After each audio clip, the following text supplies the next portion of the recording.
विठ्ठल विठ्ठल विठ्ठल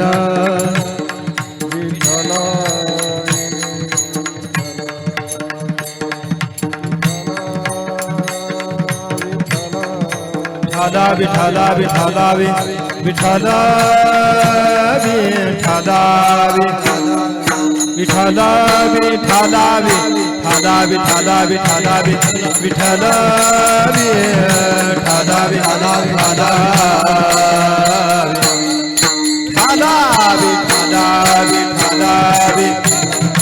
विठ्ठल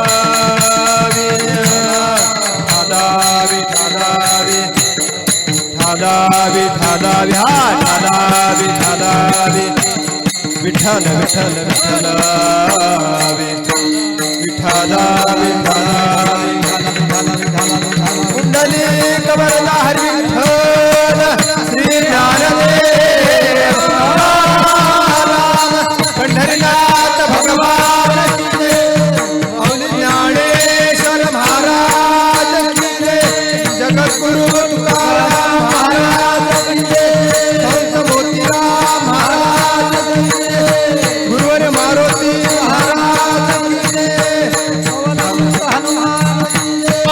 श्री ज्ञानदेव पंढरीनाथ भगवान सद्गुरु वामन बाबा सद्गुरु सावलाराम बाबा गुरुवर्य वासुदेवजी महाराज वैराग्य मूर्ती राजाराम बाबा गुरुवर्य बाचेवार महाराज की जय विठ्ठल विठ्ठल विठ्ठल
मी तो अल्पमतिहीन.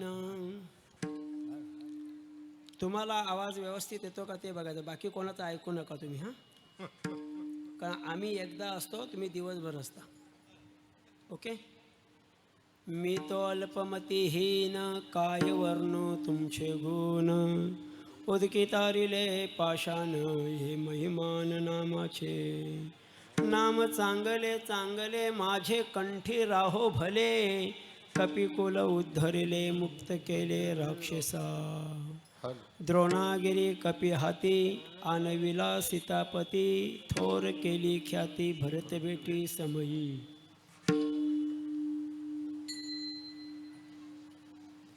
शिला होती मनुष्य झाली, थोर कीर्ती वाखाणली. लंका दहन केले हनुमंते काशाने, नाम चांगले चांगले माझे कंठी राहो भले, कपिकुल उद्धरिले मुक्त केले राक्षसा.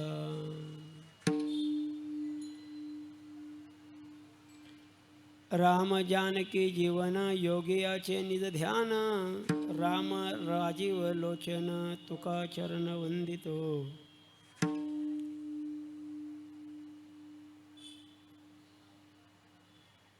नाम चांगले चांगले माझे कंठी राहो भले, कपिकुल उद्धरिले मुक्त केले राक्षसा. शिस्तबद्ध पद्धतीतच कार्यक्रम झाले पाहिजे. तर कोणी गडबड करायची नाही. ज्याला त्रास होतो त्यांनी चुपचाप खाली जायचं. VIP हो का VVIP हो, त्यांनी खालीच बसायचं. आता स्टेजवर कोणी चढायचं नाही, हे व्यासपीठ आहे. आणि तुम्हाला एकमेकाशी गप्पा मारायच्या आहेत ना, टाळ ठेवा, खाली चला. अजिबात गडबड करायची नाही. संप्रदायाला धक्का बसेल अशी एकही गोष्ट आम्ही सहन करणार नाही.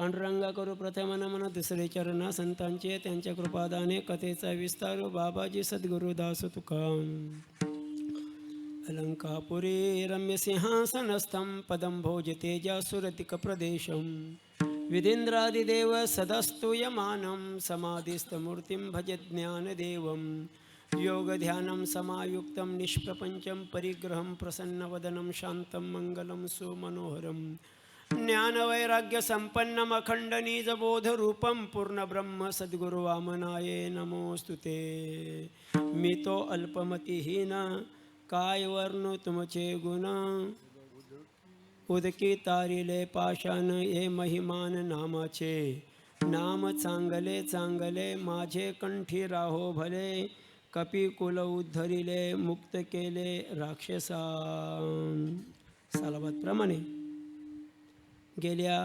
39 वर्ष या अखंड हरिनाम सप्त्याचा होणारा कार्यक्रम आणि यंदा या 40व्या वर्षी श्रीराम नवमी महोत्सवानिमित्तानं अखंड हरिनाम सप्ताह हनुमान मंदिर प्राथमिक आरोग्य केंद्र कल्याण कोण भिवंडी ठाणे या ठिकाणी आज शालिवान शक 1947 विश्वावसु नाम संवत्सर चैत्र शुद्ध पंचमी ऋषभेचा रोहिणीबरोबर तिसऱ्या चरणातला संयोग आयुष्यमानाचा योग बालवाचं करण मनुष्याचा गण अंत्याची नाडी अर्थात बुधवार 2 एप्रिल 2025 शुक्राच्या आधिपत्याखाली चालणाऱ्या तुलेचं लग्न सुरू असून रात्रीच्या सत्रामध्ये 9:35 झालेली असताना या कीर्तनाकरता आपण उपस्थित आहोत. ज्ञानेश्वरी पारायणाचं नेतृत्व हरिभक्तपरायण दत्तात्रय महाराज खैरे कोणगाव हे करतायत. आजचे दुपारच्या सत्रातले अन्नदाते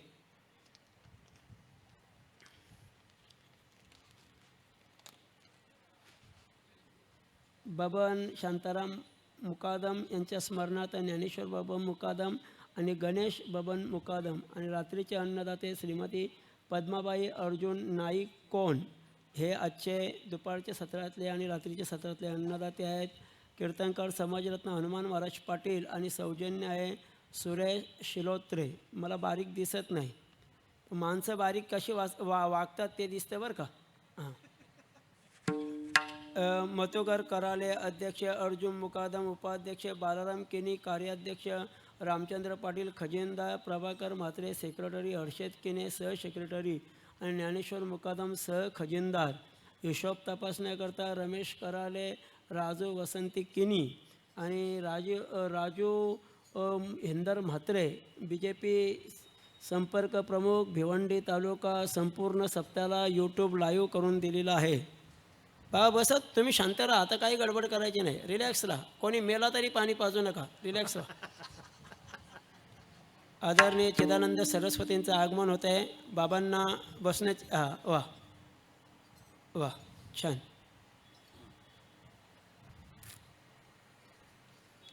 असं सगळं वाचून झालं का? झालं समजा. चला एप्रिल 2024 ते मार्च 2025 या वर्षात सर्व वैकुंठवासियांना ज्ञानेश्वर सत्संग मंडळातर्फे ग्रामस्थ मंडळातर्फे भावपूर्ण श्रद्धांजली. त्या श्रद्धांजलीतली ही सगळी नावं. गेल्या वर्षीचा जमा खर्च जमा रुपये झाले 2,56,041 रुपये आणि खर्च झाला होता 2,53,041 रुपये. म्हणजे बाकी अति 3,000 रुपये होती आणि बँकेत शिल्लक आहे 1,98,233 रुपये. शेवटचं वाक्य याच्यात काय लिहिलं ते पण वाचतो. थांबा, राहिलं का? संपलं. क्षमस्व. ज्यांची नावे चुकून राहिली असतील त्यांनी क्षमा करावी. संपला.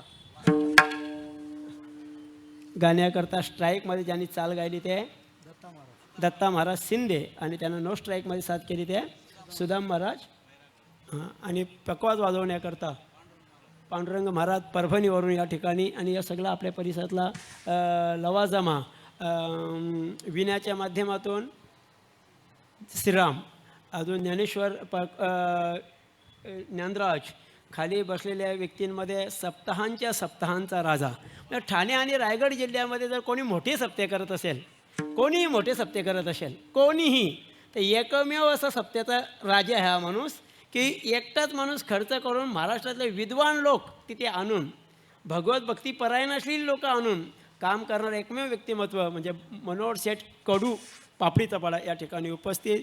त्याचप्रमाणे यंदा ज्यानं माझ्या वाढदिवसाच्या तिथीवर सप्त्याचा काला केला ते आडिवलीचे ग्रामस्थ हे गणेशदादा असतील, विसरलो नावं सॉरी, हां बाकी ही सगळी 4-5 माणसं माझ्या ध्यानात राहत नाही. खास करून रामदास दादा या ठिकाणी, शैलाताईंसोबत दीपा आहे, अजून बरीचशी कोणी दिसतात. बरोबर 11:05 कीर्तन संपेल. लाईव्ह कार्यक्रम करणाऱ्यांना धन्यवाद देतो. खास करून या ठिकाणी आशीर्वाद देण्याकरता पहिल्याच दिवशी साक्षात चिदानंद सरस्वतींचं आगमन.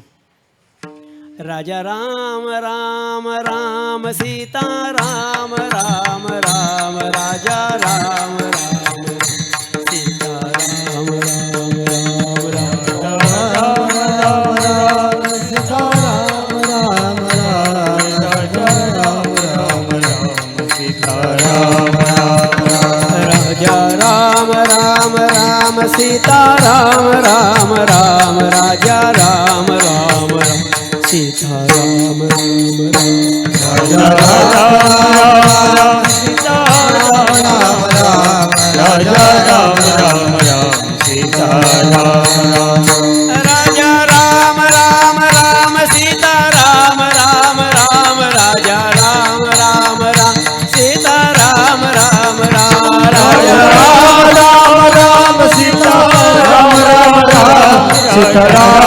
राम राम सीता राम राम राम सीता राजा राम राम राम सीता राम राम राम राजा राम राम राम सीता राम राम राम राजा राम राम राम सीता राम राम राम राजा राम राम राम सीता राम राम राम राजा राम राम सीता राम राम राम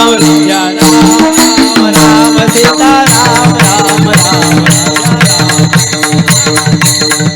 राम राम राम सीता राम राम राम राजा राम राम राम सीता राम राम राजा राम राम राम सीता राम राम राजा राम राम राम सीता राम राम राजा राम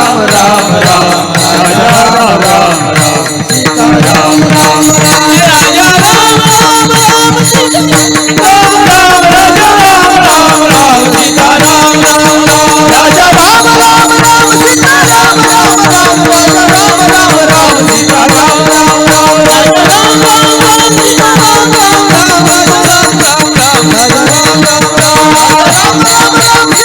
राजा राम राम राम सीता राम राम राम. यावर रामचंद्र भगवान की जय श्रीराम. जय श्रीराम. एवढं भजन केलं ना तुम्ही एवढा की चिदानंद सरस्वतींना आनंद वाटेल. लाईट दे. मोठ्यांना आनंद वाटेल असं जगायचं. त्यांना आनंद वाटल्याप्रमाणे जर जगलो की आपल्याला अडचण कुठंच येणार नाही. पहिला नंबर आहे माझा आज, पहिला यंदाच्या पत्रिकेतला पहिला कीर्तनकार मी आहे. पूर्वी माझी शेवटचा नंबर असायचा. कधी काला असायचा, कधी जागर असायचा, कधी सकाळचा रामनवमीचा कार्यक्रम असायचा. शेवटी 11 वर्षानंतर का होईना पहिला आलो की नाही. फार मोठ्या अडचणी आहेत संप्रदायातल्या गोष्टींच्या. पहिली आहे, दुसरा तिसरं ही कीर्तन कोणी घ्यायला तयार नाही.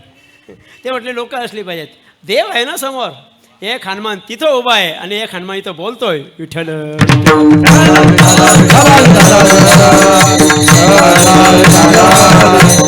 पुन्हा एकदा सगळ्यांसमोर नतमस्तक होतो.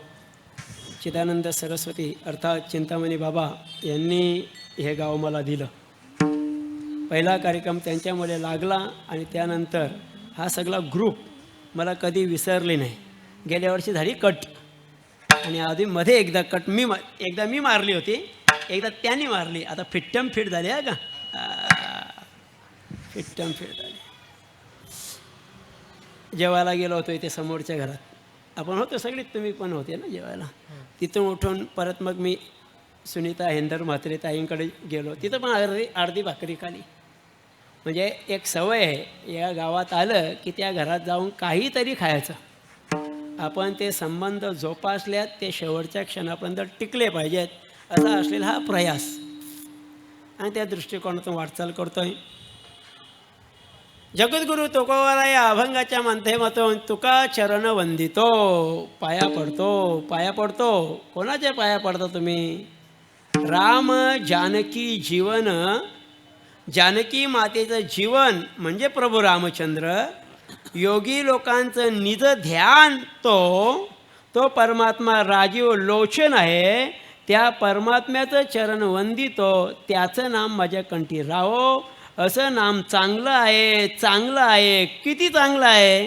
कपी कुलांचाही उद्धार करतो आणि राक्षसांना तर मुक्ती प्रदान करून देतो. अशा प्रकारचा विचार मला काही करता आलाच नसता. पण मी मतिहीन अल्पमतीचा असताना देखील त्या द्रोणागिरी उचलणाऱ्या, त्या भरत भेटीचं काम करून देणाऱ्या त्या प्रभू रामचंद्राच्या भक्ताला मी नमस्कार करतो. अशा प्रकारचा विचार ज्ञानोबा तुकोबाराय या अभंगाच्या माध्यमातून मांडतात. विठ्ठल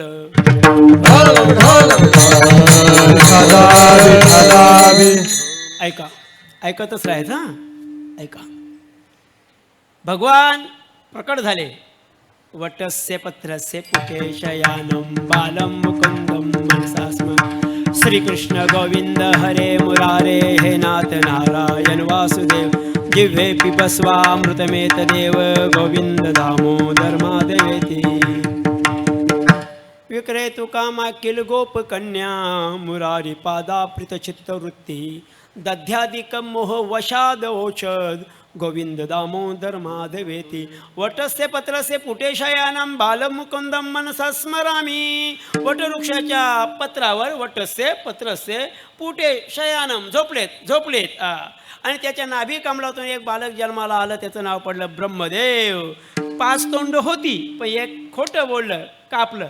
खोटं बोलल्या मान कापली पाहिजे, तरी 10 कापल्या तरी तसंच राहिला. खोटं बोललं ब्रह्मदेव, 4 राहिल्या. चतुर्मुखी राहिला ब्रह्मा, बस चतुर्मुखी राहिला. या भगवान परमात्म्याच्या मुखार वदनातून काही शब्द बाहेर प्रकट झाले, काही शब्द बाहेर पडले. जो भगवान वदला, जो बोलला, जो वदला, वदनातून वदला. वदनी कवल वदन, वदनी कवल वदला, त्याला म्हणा वेद. बरं, वेद ऐकले कोणीतरी? वेद आहेत, बोललं कोणी ना. मग कोणी बोललं तर कोणी ऐकल. कोणी ऐकलं? कोणीतरी ऐकलं. ऐकलं म्हणजे श्रवण केलं. जे श्रवण झालं त्याला म्हणा श्रुती. श्रुतीचं पहिलं वाक्य आहे सत्यम वद. खरं बोलायला शिका. गोड नका बोलू, चालल, पण खरं बोलायला शिका. इतके गोड बोलतात, इतके गोड बोलतात, आपल्याला चहाचा बिल द्यावा लागतो, इतके गोड बोलतात. मातृदेव भव, पितृदेव भव, अतिथी देव भव, आचार्य देव भव. अजून संपले? समाज देव भव. समाज पण देव आहे. आपल्या गाडीची हवा अजून कोणी तिकडे काढलेली नाही म्हणजे समाज देवच आहे. आपली चप्पल अजून कोणी चोरून नेलेली नाही म्हणजे अजून समाज काय आहे? देवच आहे. अजून सासू देव भव, सासरा देव भव, हे आपल्याला श्रुती शिकवतं. हे सगळे देव आहेत. सासू सासरा देव असतं ना. तुका म्हणे सर्प विंचू नारायण, ते पण देवच आहे. मी म्हणलंय वदले भगवान, त्याला वेद म्हणा. वेद वदल्यानंतर ते ऐकलं, त्या श्रुती म्हणा, आणि ते स्मरणात ठेवलं. स्मरण करता करता लिहिलं, स्मरण करून लिहिलं, त्याला म्हणा स्मृती. या वेदांमध्ये 4 अंग आहेत: ऋग्वेद, यजुर्वेद, सामवेद आणि अथर्ववेद. ऋग्वेद म्हणजे तरी काय असतं? ऋग शब्दाचा अर्थच होतो सत्य, खरं.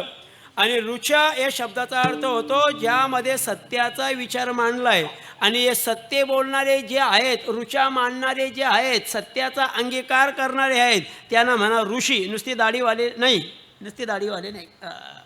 मग ऋषी त्याला म्हणा. या ऋषीमुनींनी आम्हाला या वेदांच्या परंपरा दिल्या. या वेदांनी जे सांगितलं ते आम्हाला शास्त्रांनी सांगितलं. वेद जरा समजायला कठीण म्हणून आम्ही शास्त्रामध्ये आलो. आमच्याकडे काही चार्वाकांची शास्त्रे आहेत, काही नैतिक शास्त्र मांडलेली आहे. या शास्त्रांमध्ये ब्रह्मसूत्र एक आहे, त्याला उत्तर मीमांसा असं म्हणा. या शास्त्रानंतर आम्हाला वेदांचे 4 अंग भागाला 4 भाग पाडलेले पाहायला सापडतात. एक आहे संहिता, ब्राह्मणके, अरण्यके, आणि वेदांच्या शेवटी जे येतं त्याला म्हणा उपनिषद. त्याला वेदांचा अंत वेदांत असं म्हणा. या उपनिषदांनी 3 महत्त्वाची वाक्य सांगितली. ऐका ऐका, हे ऐका, चांगलं आहे. नसलं चांगलं तरी ऐका, 11 वाजता सुटाल. एवढं माझ्या ध्यानात राहिलं ना 11 वाजेपर्यंत, बस तुमच्या तेवढं ध्यानात राहिलं तरी पुरे. ऐका, वेदांताची प्रक्रिया मांडत असताना 3 महत्त्वाच्या गोष्टी सांगितल्यात उपनिषदांच्या. तमसोमा ज्योतिर्गमय, अंधाराकडून प्रकाशाकडे जा. अस्तोमा सतगमय, असत्याकडून सत्याकडे जा. अजून काय?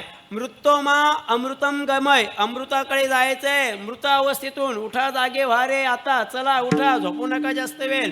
हे जे सांगणं आहे ना, हे आम्हाला अमृताकडे न्यायला शिकवतो.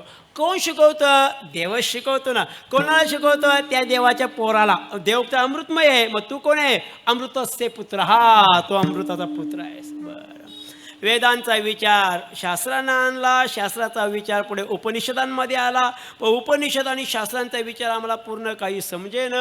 म्हणून ते समजून सांगण्याकरता उदाहरणं असली पाहिजेत. याकरता अगोदरचे जे राजे झाले, जी मंडळी झाली, त्यांनी केलेली कर्म आणि त्या कर्माचा झालेला परिणाम कशा प्रकारे भोगावा लागतो हे दृष्टांत देण्याकरता अजून खाली आम्ही आलो आणि आम्ही पुराणांच्या निर्मित्या केल्या.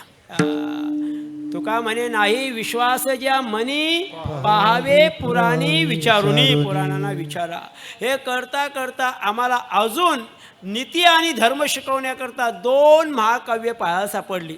त्या 2 महाकाव्यामध्ये दुसऱ्या नंबरचं महाकाव्य आहे जे कृष्ण द्वैपायन या ऋषीनं म्हणजे महर्षी व्यासदेवांनी सांगितलं. त्याचं नाव होतं महाभारत द्वापार युगामध्ये.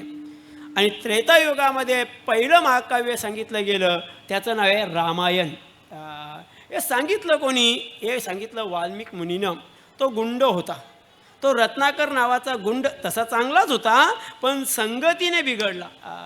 कोणाच्या संगतीत राहावं याला फार महत्त्व असतं. संगती पंगती देवा सवे घडे, देवा सवे घडे संगती पंगती. जिंदाबाद मुर्दाबाद करून राहाल ना, 15 दिवसात 15 दिवसानंतर कोणी तुम्हाला विचारणार नाही. संगती चांगल्यांचे करा. संगत संतन की करलो, संतांची संगती करा. संत संगतीचे काय सांगू सुख, संतांची संगती करा. संगती आम्हाला शास्त्राने सांगितली आहे. त्याने संगती चुकीच्या माणसांची केली आणि गुंडागिरीचा प्रवृत्ती झाली. करता करता एक दिवस असं झाला की त्या नगरीचा तो गुंड बनला. भाई कंसात लिहिला होता ना, भाई दादा या सगळा तो बनला. आणि बनल्यानंतर मग तो रस्त्यात कोण येईल त्याला पकडायला येईल, त्याच्यासमोर तो कुऱ्हाड काढत आहे. काढ काय आहे? तर म्हटलं काय नाही, गाठोड्यात काय उपरण्यात काय लपवलंय. मग तो काढून घ्यायचा. नाही काढला की लगेच धारदार अशी कुऱ्हाड त्याच्या मानेवर फिरवायचा. बाकीचे विचाराचे धार कुठे लावलेली आहे? कुठंच नाही. तुझ्यासारख्या लोकांची मान कापून कापून धार लागलेली आहे. असा तो वाल्या म्हणजे कोण? रत्नाकर गुंड. त्याचं कल्याण व्हावं याकरता नारदांची स्वारी तिथे आली आणि नारद त्याच्यासमोर प्रकट झाले. तो नारदांच्या अंगावर धावला. हे बुवा काय काढ? ते म्हणलं काय पाहिजे काय तुला? मला धन पाहिजे. मग घे धन. काय? त्याच्या हातात चुपुल्या आणि विना घेतला आणि दिला. हे घे धन. त्याला हे काय धन असतं का? याला धन म्हणतात का? ते आमचं म्हणे हेच धन आहे. परमार्थ महाधन, परमार्थ हे महाधन, परमार्थ हे महाधन, जोडी देवाचे चरण, जोडी देवाचे चरण, हे भाव या जतन, भाव या जतन, उपाय लाभाचे, उपाय लाभाचे, उपाय लाभाचे, उपाय लाभाचे, युक्त आहार विहार, युक्त आहार विहार,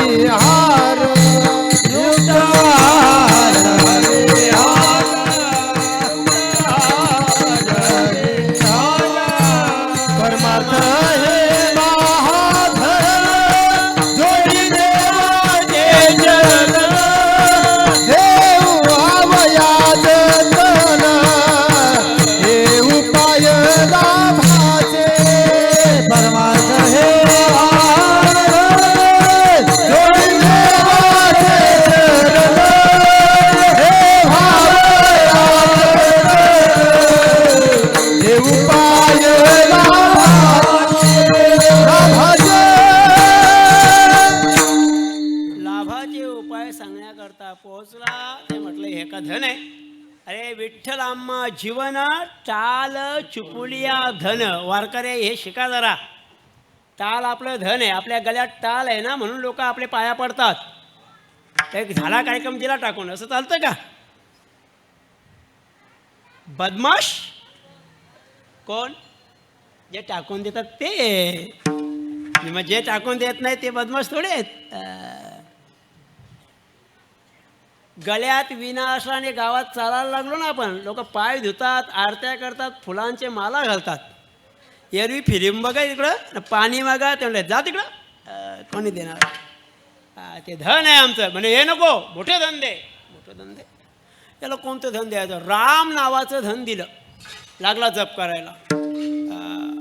सांडी मांडी पडते का हे सगळे सोडून दिलं आणि तिथं जप करू लागला. करता करता शेकडो वर्षे निघून गेली आणि बाजूला मुंग्यांचं वारूल झालं. त्या वाल्मिकातून बाहेर पडला. नाव पडलं वाल्मिक. समोरच त्याने पहिल्यांदा डोळे उघडल्याबरोबर पाहिलं दृश्य. कोणीतरी एका पारद्यानं बाण मारलाय आणि बाण मारलाय त्या क्रौंस पक्षाच्या. क्रौंस पक्षी खाली पडलाय आणि रक्ताच्या थारोल्याचं तडफड करतोय बिचारा. पाहिलं किती रक्त सांडतंय, किती कौदार्य मातीत ते पसरले.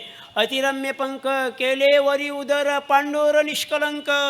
चंचू तशीच उघडी पदलांबविले निष्प्राण देह गेला श्रमही निवाले. स्वभावोक्ती नावाच्या अलंकारात हे उदाहरण आहे.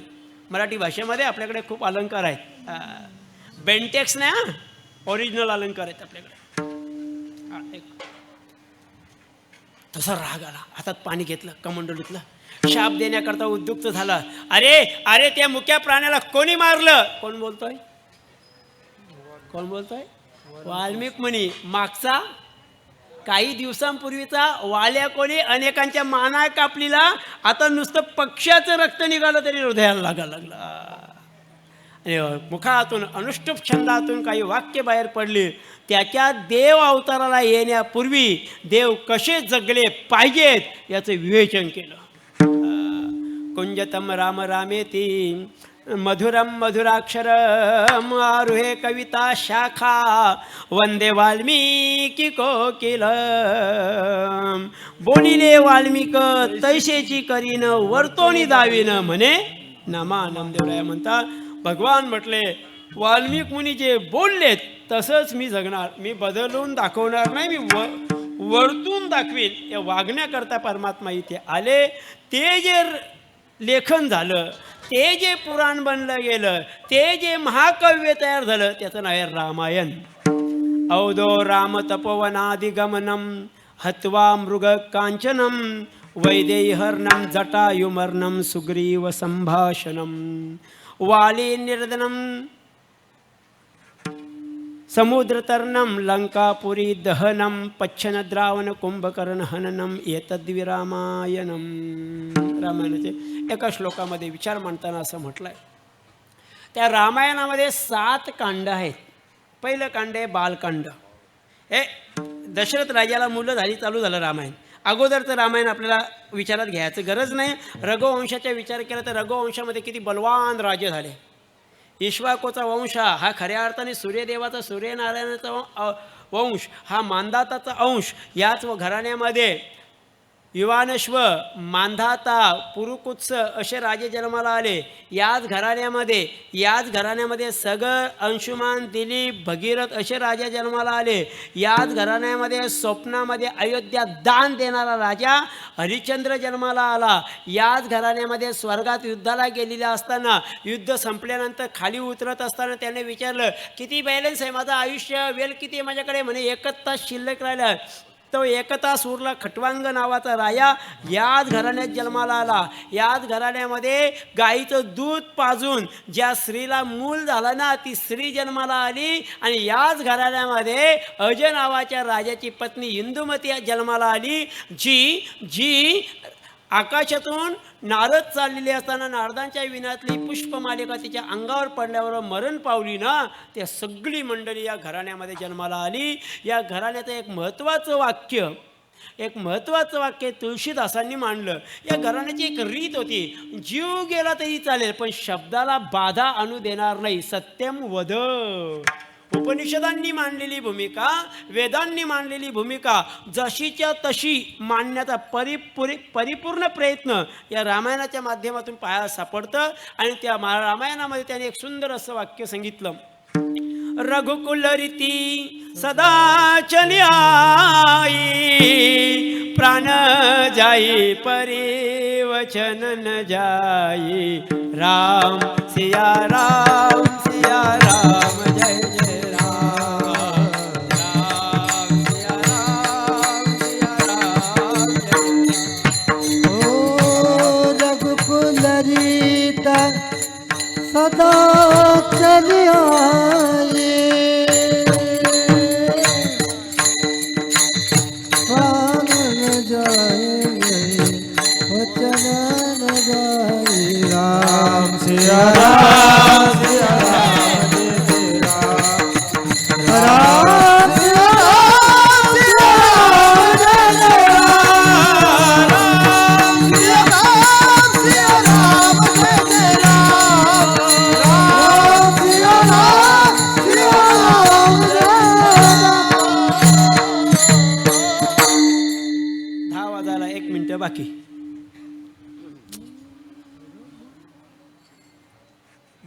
बालकांड, अयोध्याकांड, अरण्यकांड, किष्किंधाकांड, सुंदरकांड, लंका युद्धकांड आणि शेवटचं 7वं आहे उत्तरकांड. याच्यातले लंकाकांड, अरण्यकांड आणि सुंदरकांड याच्यातले काही प्रसंग या अभंगामध्ये जगद्गुरु तुकोबाराय म्हणतात. म्हणजे हा अभंग पौराणिक प्रकरणातला आहे. प्रभू रामचंद्र अवताराला आले, लहानाचे जरा मोठे होऊ लागले. इतक्यात बालपण त्यांचं चाललंय. बालपण झालं पण नाही तर ते अयोध्येमध्ये राहू लागले. अयोध्येमध्ये असताना राजा दशरथांकडे विश्वामित्र स्वतः आले आणि यज्ञाचं रक्षण करण्याकरता प्रभू रामचंद्रांना घेऊन गेले. यज्ञ रक्षण करण्याकरता घेऊन जात असताना त्यांनी रस्त्यातच पाहिलं कोणीतरी एक महिला म्हणे ते दगडाच्या रूपाने आहे. त्या दगडाच्या रूपाने असलेल्या त्या महिलेला अहिल्याला मुक्त केली. पुढे जनकांच्या दरबारात गेले. जनकाच्या दरबारात जाऊन सीतामाईंशी विवाह संपन्न झाला. तिथून घरी आल्यानंतर या अरण्यकांडाला प्रारंभ झाला आणि या अरण्यकांडामध्ये प्रभू रामचंद्रांना वनामध्ये जाण्याचा प्रयत्न करावा लागला. पितृवचनासाठी रामे वनवास केला. वनामध्ये गेलेली असताना या पंचवटी नाशिक या परिसरामध्ये आले आणि तिथे शूर्पणखा नावाच्या एका स्त्रीचं नाककान कापला आणि तिथून वादाला सुरुवात झाली. त्या वादाचा परिणाम म्हणून प्रभू रामचंद्रांची सीतामाई रावणाने चोरून नेली. रावणाने चोरून नेल्यानंतर सीतामाईंचा शोध घेता घेता किष्किंधा नगरीमध्ये पोहोचले. किष्किंधा नगरीमध्ये त्या 2 भावांची मारामारी चालू होती, भांडणं चालू होती. त्याच्यातल्या वालीला भगवान प्रभू रामचंद्रानं मारलं. सुग्रीवाची बाजू घेतली आणि सुग्रीवाबरोबर मारुतीराय आले आणि नल नील जांबुवंत असं सगळी वानर सेना घेऊन प्रभू रामचंद्र सीतामाईचा शोध घेऊ लागले. शोध घेता घेता दक्षिण तीरावर गेले आणि दक्षिण तीरावर मारुतीरायाने उड्डाण केलं. लंकेमध्ये पोहोचले.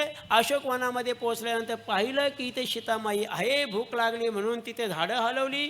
मारुतीरायांना पकडायला सगळी मंडळी आली. मारुतीरायाने अक्षय कुमाराला मारलं. रावणाची दाढी जाळली, लंका जाळून टाकली. परत आपल्या घरी आले. आपल्या प्रांतामध्ये आल्यानंतर युद्धाला प्रारंभ झाला. मग इंद्रजित आला. इंद्रजितानं लक्ष्मणाच्या अंगावर वीरघातिनी नावाची एक शक्ती सोडली. लक्ष्मण दादा खाली पडले. त्यांना वाचवण्याकरता सुषण नावाच्या वैद्याला मारुतीरायानं आणलं. त्याचप्रमाणे द्रोणागिरी नावाचा पर्वत देखील मारुतीरायाने आणलं. याचप्रमाणे कर्म करत असताना पुढे आपल्याला पलीकडे जायचे म्हणून वेगवेगळ्या प्रकारची दगड टाकून तारण्यासाठी नलाला बोलवण्यात आलं आणि नल यानं ते सेतू बांधून दिलं. या सगळ्या गोष्टींचा विचार आपल्याला या अभंगाच्या माध्यमातून करायचा आहे. विठ्ठल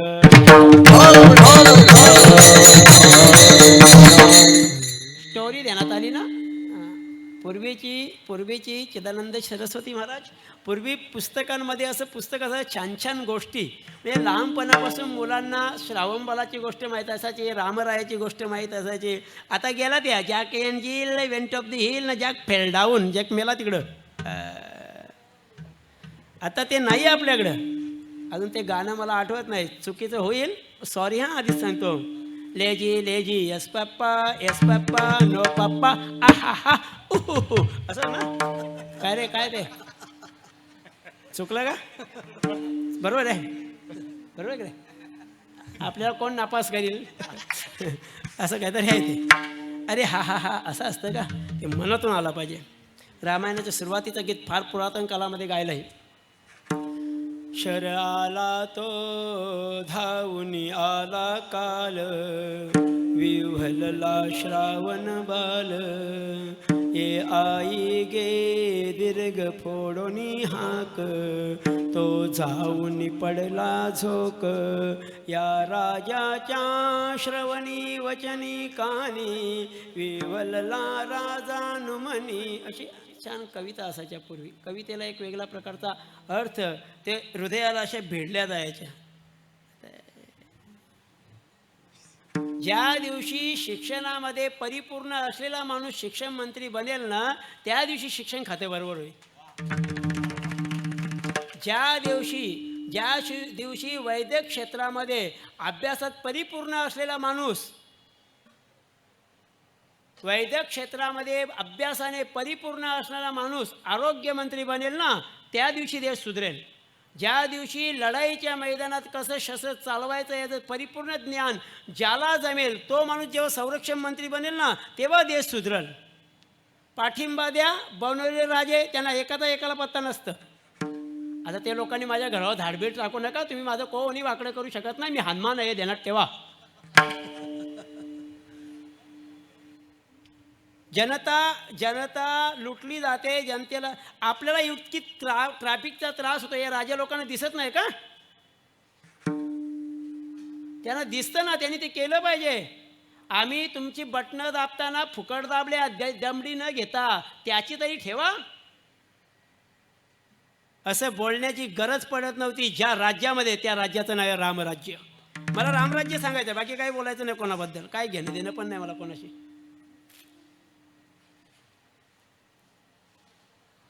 पूर्वी के राजे चाहते भले, न्याय धर्म हरिनाम, आज के जुमने चाहने लगे, कामिनी चुगली और दाम. कबीरदासांना जाऊन बोला, त्यांचं वाक्य मी बोलतोय.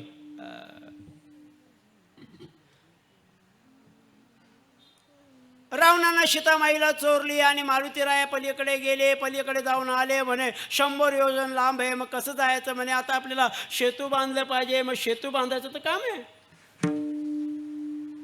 मग काय करावं? म्हणे दगड आणले पाहिजे. दगड आणले, पाण्यातच बुडायचे, कोणी टाकलं तरी पाण्यात बुडायचे. मग इतक्यात नल नावाच्या वानराला बोलवलं. नल इधर आव. नल आला. म्हणे काय आहे? या पाण्यावर टाका म्हणे दगड. म्हणजे काय होईल? त्याच्यात तरेल. मग त्याने दगड घेतलं, रामलीला आणि टाकून दिलं. तरलं. नलाच्या हातीच का? त्याचं कारण होतं. लहानपणामध्ये नल नावाचा हा वानर आहे ना, तो साधू मुनींच्या बरोबर राहायचा. आणि साधू लोक रोज शालिग्राम नावाचं एक दगड असतं गंडकीतलं, ते त्याच्या हाताला लागलं, मग ते पूजा करायचे. पूजा यांची आटोपली पण नाही की हा वानर यायचं माकड आणि तो पाण्यात टाकून द्यायचा. मग तो दगड शोधण्यामध्ये वेळ जायची. नक्की आपला शालिग्राम कुठं, तो सापडेनं. म्हणून त्या ऋषींनी त्याला शाप दिला, जर तू कधी दगड पाण्यात टाकला तर तो तरणार. मग तरणार बोलल्याबरोबर त्याने जेव्हा जेव्हा दगड पाण्यात टाकला तेव्हा तेव्हा तो तरायचा. मग साधू जायचे, उडी मारायचे, दगड काढायचे, पूजा व्हायची. तो लहानपणात मिळालेला शाप आता त्यांना नल सेतू बांधण्याकरता, राम सेतू बांधण्याकरता उपयोगी आला.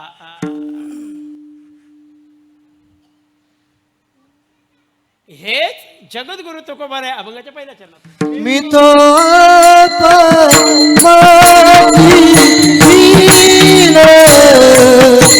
काय बनो तो म्हणजे काय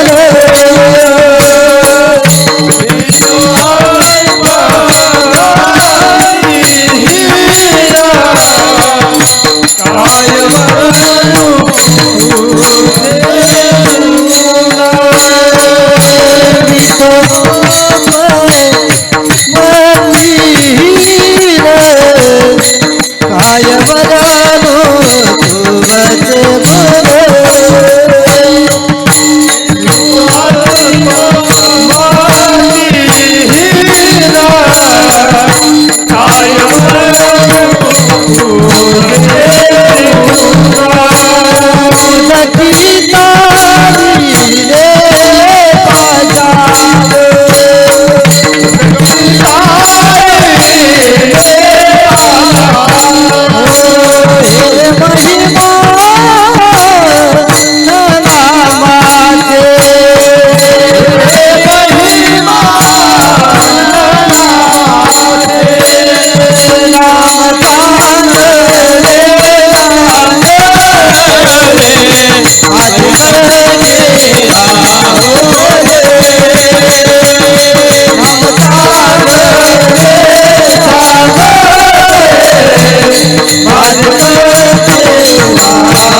तुझ्याकडून फार कमी आहे. किती कमी आहे?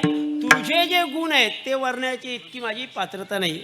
ऐका ऐका ऐका ऐका यशस्वी अवतार्य, ज्ञान वैराग्य ऐश्वर्य हे सहाही गुणवर्य वस्ती जेथ, हे 6 गुण जिथं आहेत त्याला भगवान म्हणतात.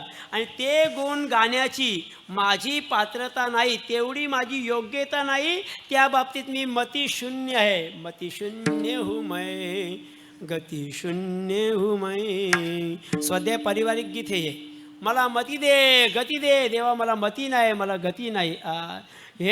हे तुकोबाराय म्हणताना म्हणतायत की बघा, मी मती अल्पहीन आहे, मी तुझे गुण वर्णू शकत नाही.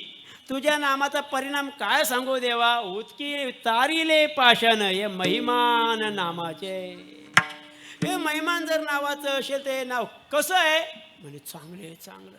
किती चांगलं आहे त्याची उदाहरणं 2 दिली. एक तर ते चांगलं आहे म्हणून माझ्या कंठात राहिलं पाहिजे. ते चांगल्याचा परिणाम काय? कपिकुलांचा उद्धार आणि राक्षसांना मुक्ती प्रदान करून दिली. सुकेशी नावाचा एक राक्षस होता. सुकेशी नाव. ए मावशी बोलू नको.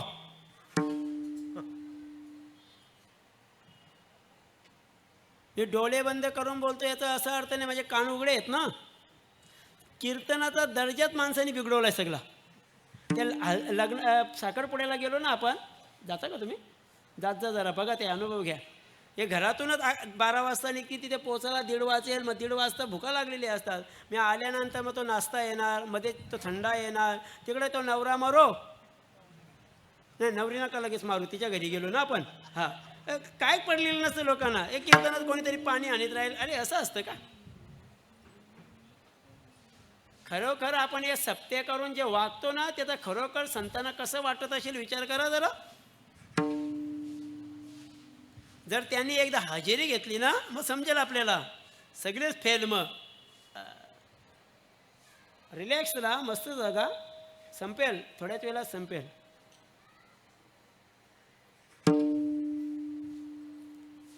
माझ्या कंठात ते नाम राहिलं पाहिजे का? तर कारण ते नाम चांगलं आहे. सुकेशी नावाचा एक राक्षस आहे. ग्रामणी नावाच्या गंधर्वाची मुलगी देववती त्याला देण्यात आली. तिला या सुकेशी राक्षसापासून 3 मुलं झाली.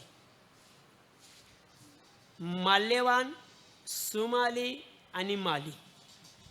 तिघे बलवान, काही कमी नाही.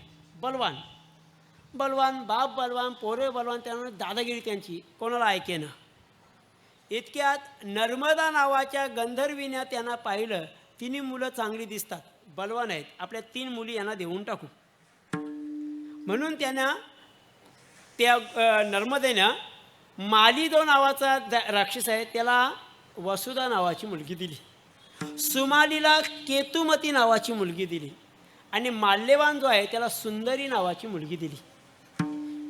भगवान विष्णू परमात्म्याने सुदर्शन चक्र हातात धारण केलं आणि या माल्यवान आणि माली या दोघांना ठार मारलं.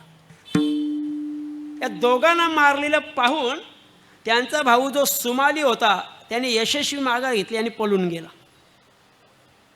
त्याला वाटलं या युद्धात आपण आता मरणार, मरण्यापेक्षा माघार घेतलेली बरी. ती पण कज्जा करीत असेल ना, तो पण कज्जा करीत असेल ना, मग शांती पाहिजे ना, त्याला माघार घ्यायची एकानं. तू पुरुषार्थ गाजवू नको ना, तू पण स्त्रीत्व गाजवीत बसू नको. तुम्हाला संसार चांगला करायचा ना, एकाने थोडीशी माघार घ्यायची, काही फरक पडत नाही. एकाने माघार घेतली की दोघं एकत्र नंतर याल. मग ब्राह्मण बोललेत ते खरं होईल, दोघा वधोरांचे. पण धीर निघल तेव्हा ना. तो गेला पाताळात.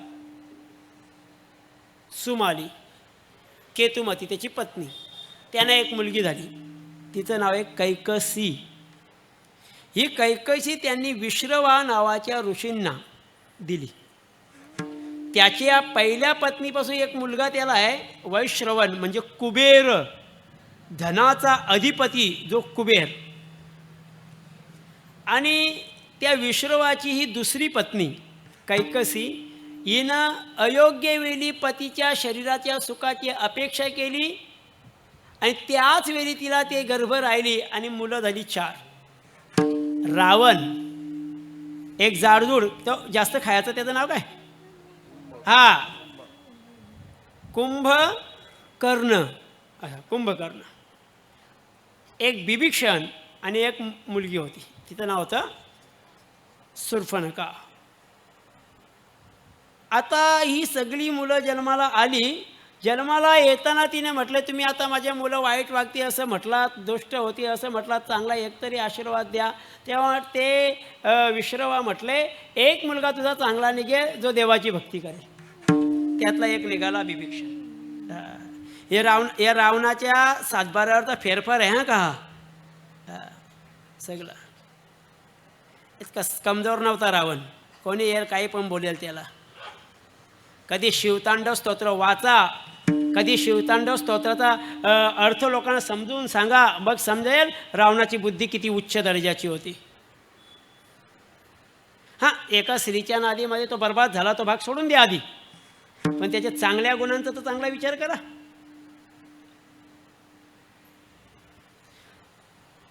तो जो रावण आहे, हा रावण मातृभक्तीचा भक्त आहे.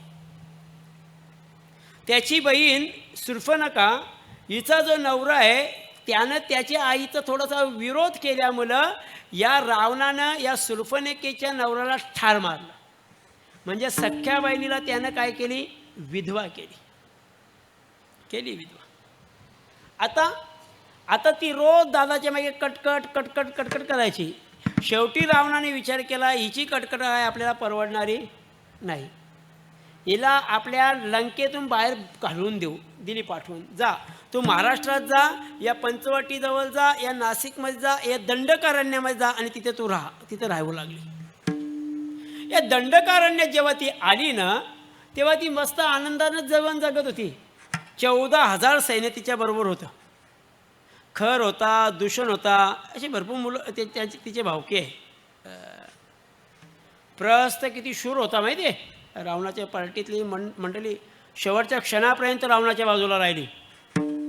आपला भाऊ चुकीचा आहे, आपला भाऊ चुकीचा आहे, आपला नवरा चुकीचा आहे, आपला सासरा चुकीचा आहे, हे माहीत असताना देखील त्यांनी पार्टी नाही बदलली. हा गुण त्यांच्यात चांगला आहे, हे ध्यानात घ्या. राक्षस जातीचा विचार मांडत असताना त्यांनी तो विचार मांडलाय. एक दिवस प्रभू रामचंद्र सीतामाईंचा विवाह संपन्न झाला. त्यांना वनात जावं लागलं. वनात आल्यानंतर त्या पंचवटीजवळ दंडकारण्यामध्ये त्या रावणाच्या बहिणीने प्रभू रामचंद्रांना पाहिलं. म्हटलं, आपला नवरा तर मरण पावलाय, आपण थोडी विधवा वाटते, तरुणच आहे, आपण विचारू त्यांना, माझ्याशी लग्न करायला का? ते म्हटले, नाही, माझी बायको आहे, माझ्याबरोबर आहे बघ.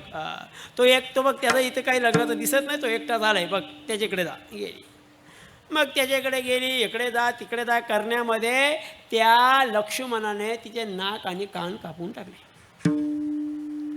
तिला लग्न करायचं होतं. दोघांनी कोणीशी तरी लग्न करा माझ्याचं, बाकी मला काही बोलायचं नाही. आणि असं झाल्यानंतर तिचं नाक कान कापल्यावर ती जाणार कोणाची हाक मारायला?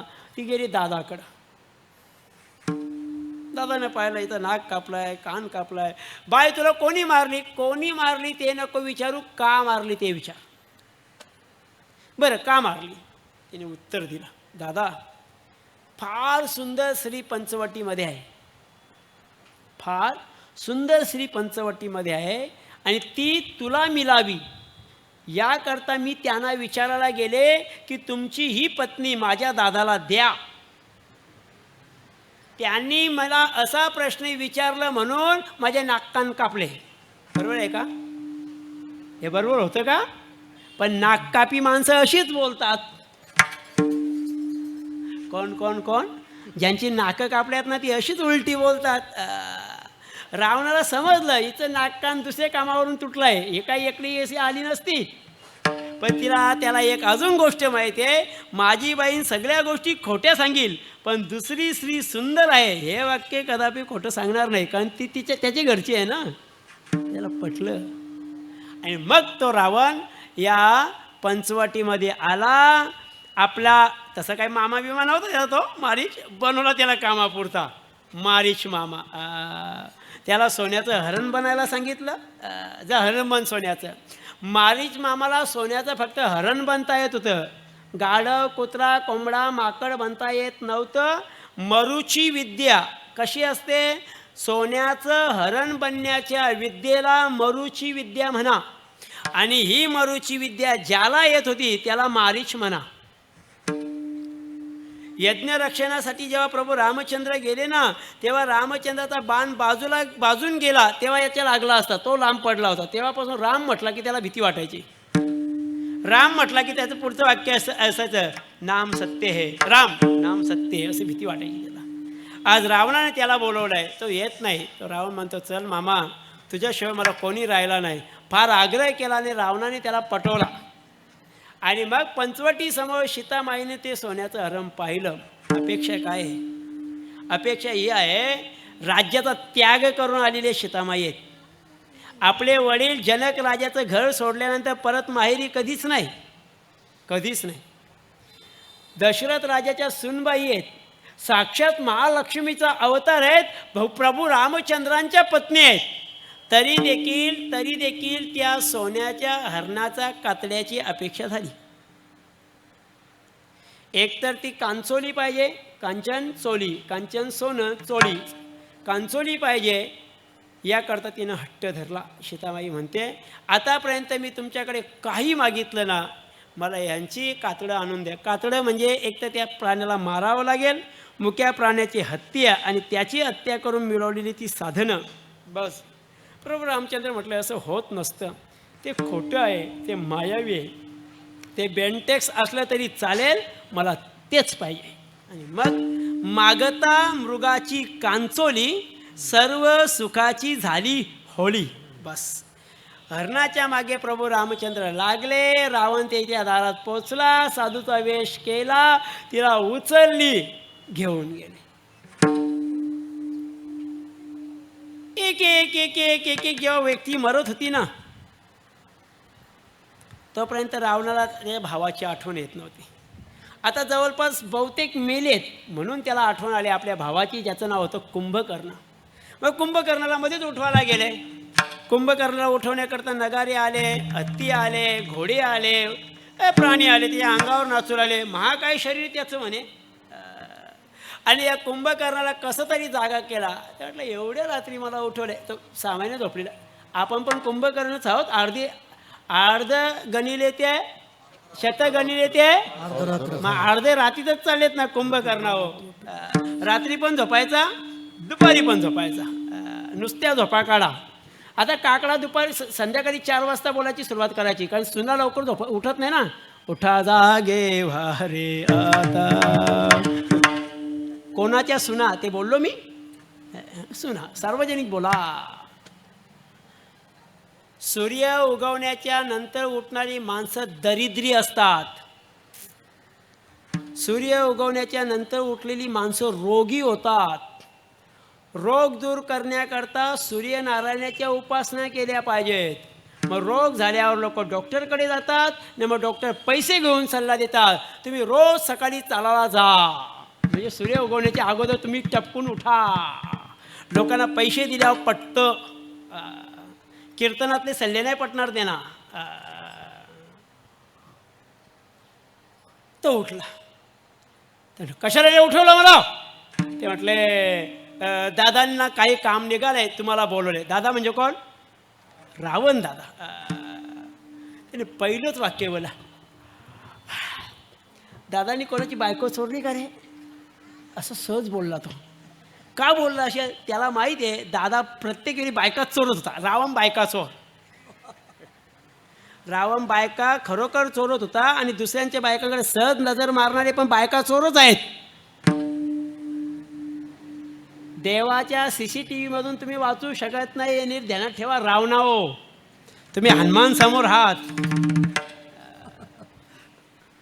आणि मग त्या कुंभकर्णाचा निकाल लागला. या रावणासहित सगळी मारली गेली.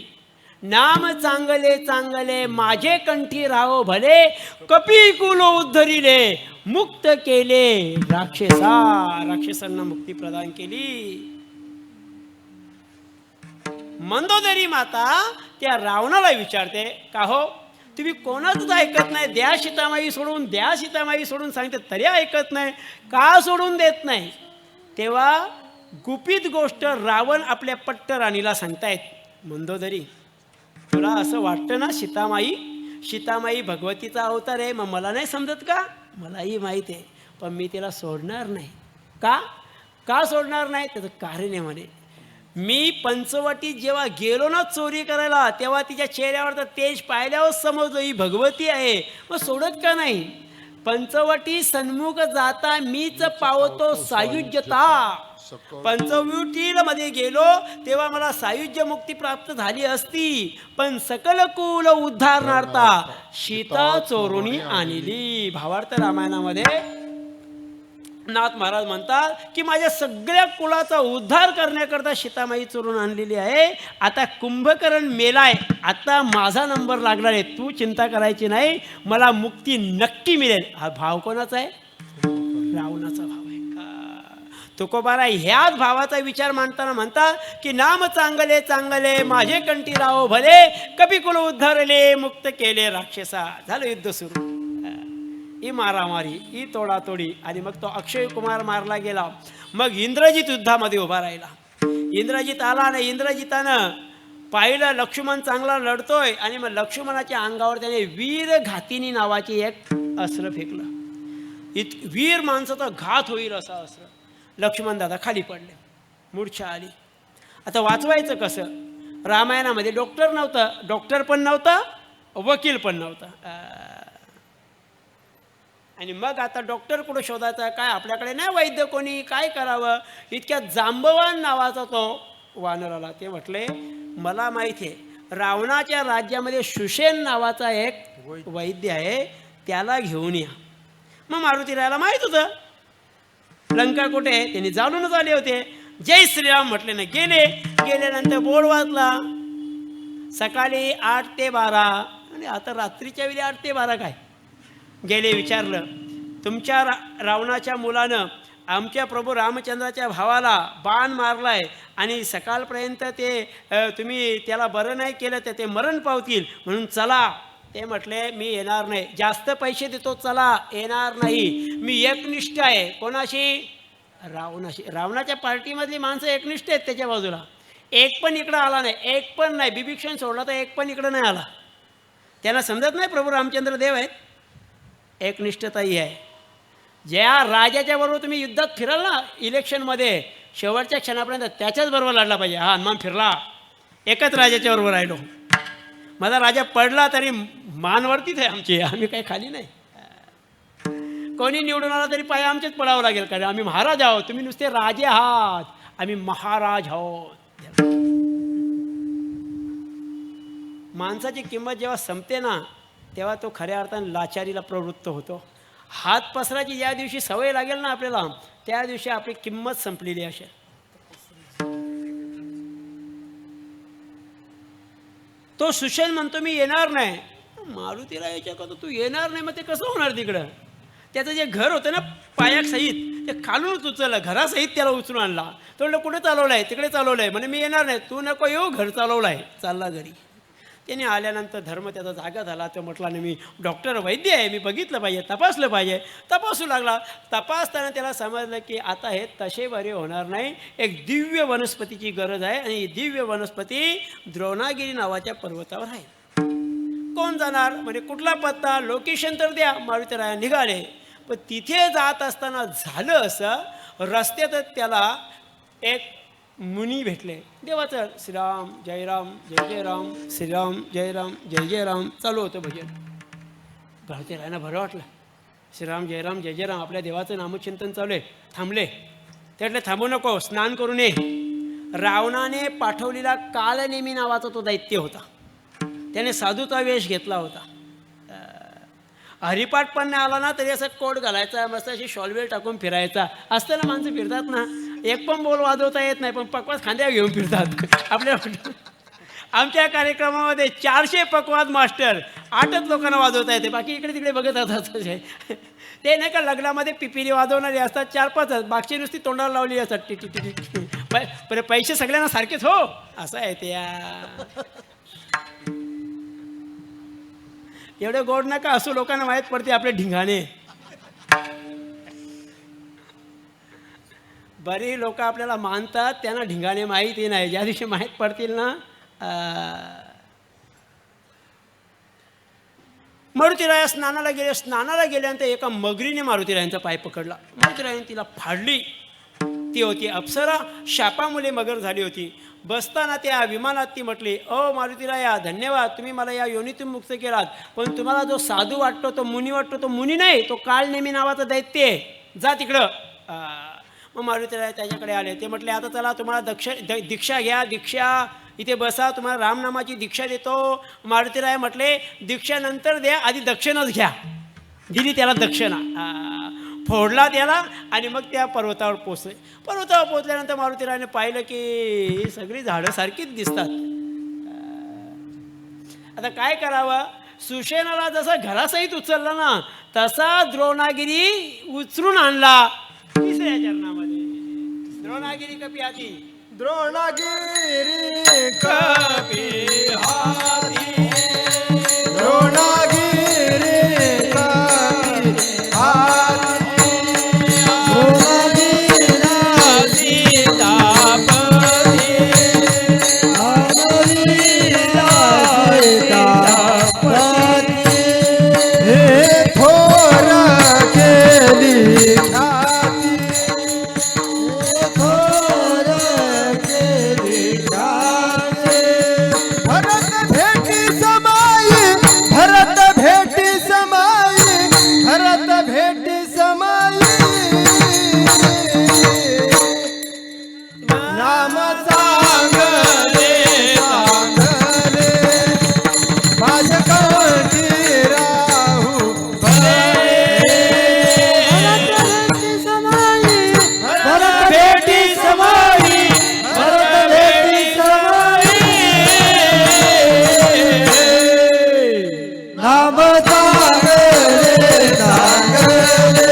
द्रोणागिरी कपी हाती, आणविला सीतापती.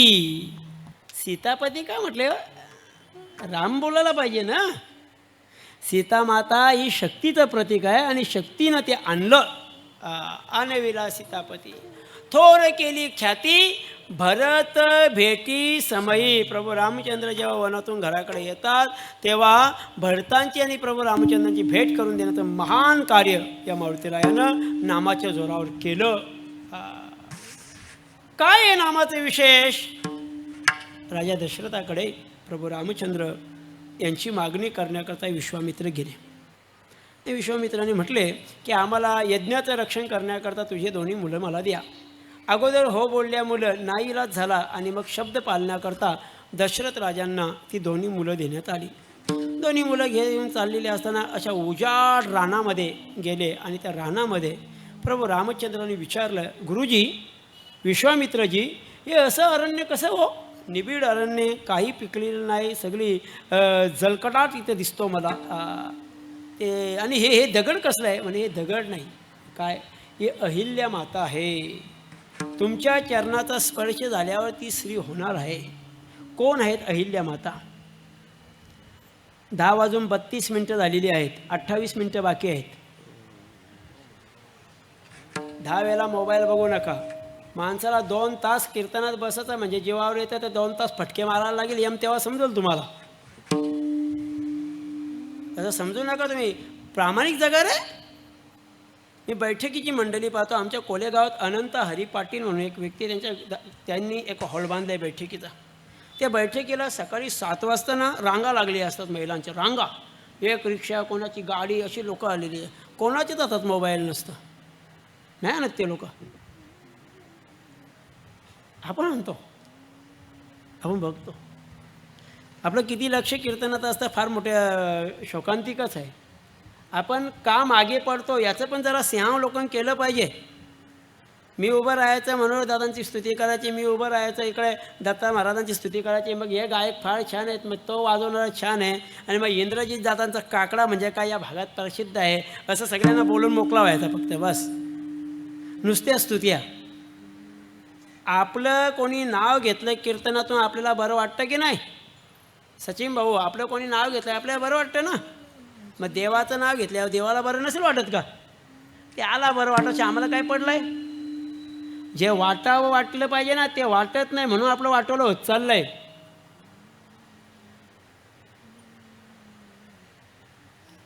ब्रह्मदेवानं एक स्त्री तयार केली, फार सुंदर, सगळ्यात सुंदर, पण द्यायची कोणाकडे ठेवायला? लहान आहे ना ती.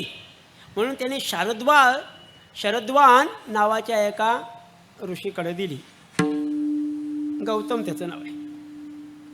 त्याने जराशी वयात आल्यानंतर ब्रह्मदेवाला परत केली. ब्रह्मदेवाने पाहिलं की एवढी चांगली स्त्री ज्याच्याकडे असताना देखील कोणी विचार याच्या मनात येत नाही, त्याला ही मुलगी दिली पाहिजे. मग तिचा स्वयंवर करायचं ठरवलं. म्हणजे काय करायचं?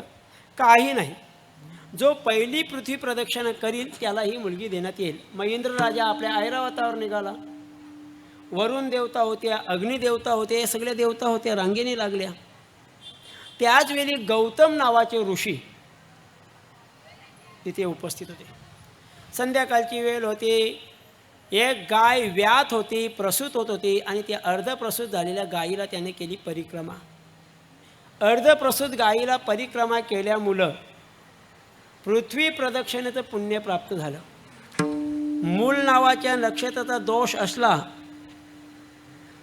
की मूल नावाच्या नक्षत्रावर एखादं मूल जन्माला आलं की ते आई वडील कुटुंबाच्या लोकांना घातक असतं, म्हणून त्यांची शांती केली पाहिजे. आणि शांती करता येत नसेल तर गायीच्या शेपटीला डोक्यावरून फिरवली पाहिजे.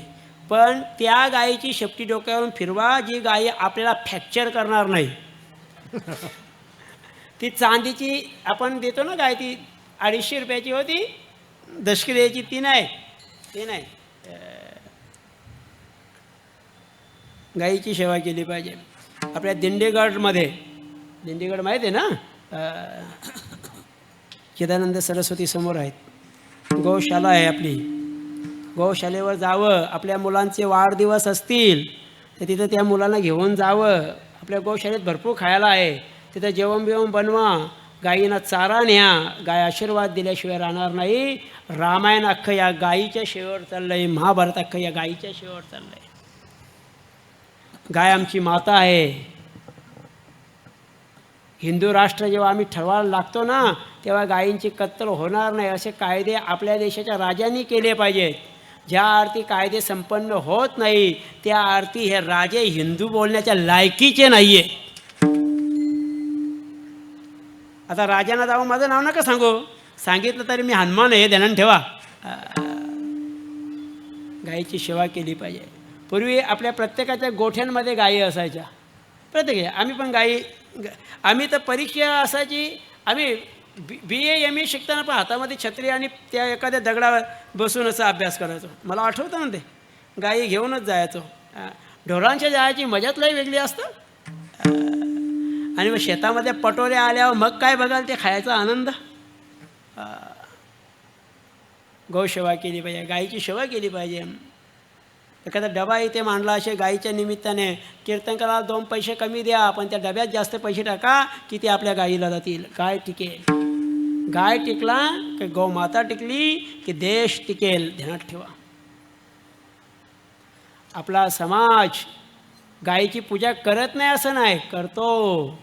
फक्त गुरुवारी, मार्गशीर्षाचा गुरुवार असला की गाय शोध.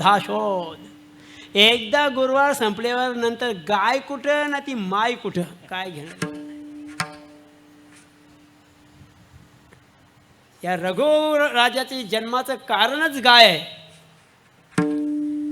रघुचे वडील दिलीप आणि त्याची आई सुदक्षिणा यांनी गायीची सेवा 21 दिवस केली. आणि 21व्या दिवशी अतिशय बिकट प्रसंग आला. आणि त्या बिकट प्रसंगातून सुटून त्या गाईचं दूध काढण्यात आलं. ते दूध वशिष्ठांनी सांगितलं, हे सुदक्षिणा तू प्राशन कर. त्या सुदक्षिणेने ते गाईचं दूध प्यायली, तेव्हा तिला गर्भ राहिला आणि त्या गर्भातून उत्पन्न झालेला मुलगा आहे रघु, की ज्यानं वरतंतूचा शिष्य कौस याला 14 कोटी सुवर्ण मुद्रा देण्याच्या नादामध्ये दसऱ्यासारखा सण संपन्न केला. रघुवंशाच्या परंपरा किती उच्च दर्जाच्या. ही अहिल्या माता आहे, गौतमांची पत्नी आहे. या अहिल्याचा भोग भोगण्याची मनामध्ये लालसा राहिली या इंद्राच्या. इंद्र कोण? इथे येऊन 100 यज्ञ केला की तो स्वर्गाचा राजा बनतं. इथं 100 चांगली कामं केली की स्वर्गाचा राजा बनतं. जरी स्वर्गाचा राजा बनला तरी बुद्धी बदलतं असं काही कारण नाही उरत. इथे खलांची व्यंकट इथंच सांडली पाहिजेत. तो नाही का एक इंद्र बनला होता, काय नाव त्याचं? नऊस. हा, लगेच समजलं की तुमच्या ध्यानात आलं की नाही? नऊश स्वर्गाधिपती झाला, परी राटी भांबावला, तो भुजंगत्व पावला, नेनसी काही. आता राजा बनले ना तू तिकडचा, मग तिकडं राजा बनल्यावर तिकडच्या बायांच्याकडे बघायला लागला.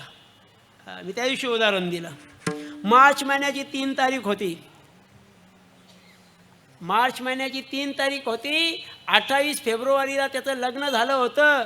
1 मार्चला बायको घरी आली होती. 2 मार्चला ती राहिली आणि 3 तारखेला तो घेऊन त्या बायकोला घेऊन निघाला होता. लग्न होऊन 3च दिवस झाले होते. घरी निघाला होता तिला सोडायला माहेरी. जाताना तो कोणमधून निघाला आणि या कोल्ह्यांच्या ब्रिजवर जाताना त्याने 3 मुली पाहिल्या, सुंदर पंजाबी ड्रेसमधल्या. त्यांच्याकडे पाहता पाहता मनात विचार आला, आपण जरा घाई केली का? म्हणजे लग्न करण्याची घाई नाही, 4 वर्ष झाली कोणी मुलगी देत नव्हतं तुला. त्या मुलीकडे बघून हा विचार मनात येणं, हा पण व्यभिचार आहे. लक्षात घ्या, हा व्यभिचार आहे. एवढं सोपं नका समजू दे. काम नाही झालो पायी रिकामा, हे बोलणं एवढं सोपं नाही. कामे नेले चित्त, हे सकाळी बोलावं लागेल तुम्हाला काकडा स्पेशलिस्ट मंडळींनो.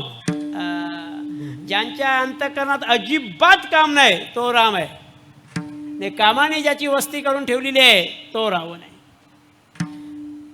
त्या इंद्रराजानं या गौतमाचा वेश केला आणि त्याचा भाऊ भोगला.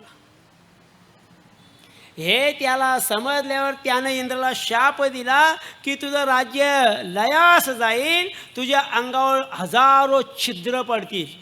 मग तो काकडोत आला, माझ्या अंगातून रक्त वाहू लागलंय, पू वाहू लागलंय, माझ्या 1000 छिद्र आहेत, काय करू? प्रत्येक छिद्रामध्ये एक एक डोळा येईल, नयन येईल. 1000 सहस्र नयन आल्यामुळे त्या इंद्राला सहस्र नयन म्हणू लागलो. तिला शाप दिला, जा तू दगड बनशील. ती म्हटली माझ्या काय दोष, बोलू नकोस, तुला पती समजत नाही, दगड बनशील. मग तिने विचार केला मला वाचवा. तेव्हा भगवान प्रभू रामचंद्र या रस्त्यात येतील, तुला त्यांच्या चरणाचा स्पर्श होईल आणि तू मुक्त होशील. एका गौतमाचा शब्द खरा करण्याकरता प्रभू रामचंद्र इथे आले. एका बोलिले वाल्मिक, त्या वाल्मिकांचा शब्द खरा करण्याकरता प्रभू रामचंद्र इथे आले. मतंग ऋषीने सांगितलं की हे पोरी शबरी, एक दिवस प्रभू रामचंद्र तुझ्या झोपडीत येतील. त्यांचा शब्द खरा करण्याकरता प्रभू रामचंद्र इथे आले. रावणाला मारण्यासाठी येण्याचं काही कारण नाही. तिथून बटन दाबला असता रावण मेला असता, काय मोठी गोष्ट नव्हती ती. आम्ही ते संस्कार जगण्याकरता जिथे आलो.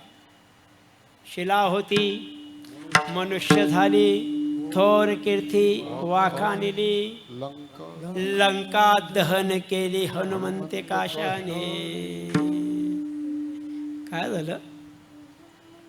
एकदा भगवान विष्णू, लक्ष्मी माता वैकुंठातून निघाल्या आणि भगवान शंकराकडे निघाल्या. शंकराच्या कैलास पर्वतात गेल्यावर समजलं की शंकर आता इथे राहत नाही, ते स्मशानात राहतात म्हणे. गेले स्मशानात. स्मशानात गेल्यानंतर तिथले ते कवट्या, तिथली ती हाडं, न तिथं स्मशानातली जागा सगळीकडे पडली, राख, काही नाही.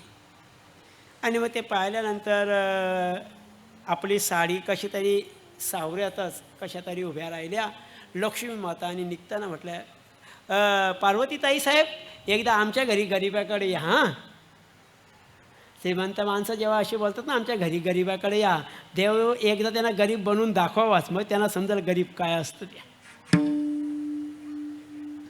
आणि मग एक दिवस भगवान पार्वती दोघं जण निघाली आणि तिथे आल्यानंतर ते वैकुंठाचं वैभव पाहिलं. बाबा बाबा बाबा बाबा, काय स्विमिंग पूल ना, काय वरचा तर पाणी पडतं आणि काय बाबा, काय खाण्याचे पदार्थ हे पाहिला.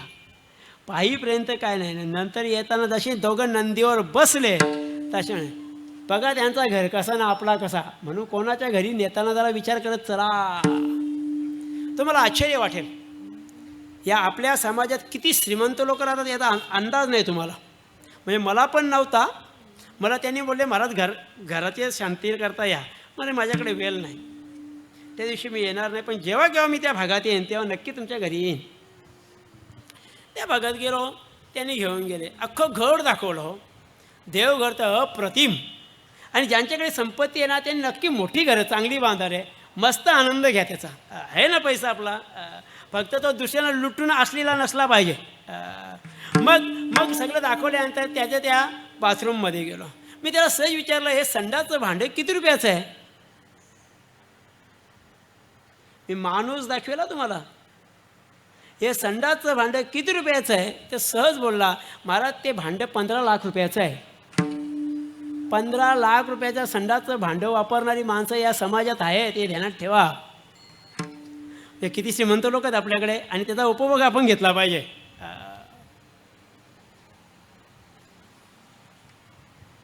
प्रभू रामचंद्र, सीतामाई वनामध्ये असताना हे सगळे प्रसंग घडत आहेत. रावण मारला गेलाय, त्याला मुक्ती प्रदान झालेली आहे, मोक्ष नावाची वस्तू त्यांना प्राप्त झाली. आता सीतामाई त्या पार्वती माता आपल्या पतींना सांगते, हो ते बघा आपल्याला पण चांगलं घर पाहिजे. मग त्याने सांगितलं आपल्याला घर बनवा.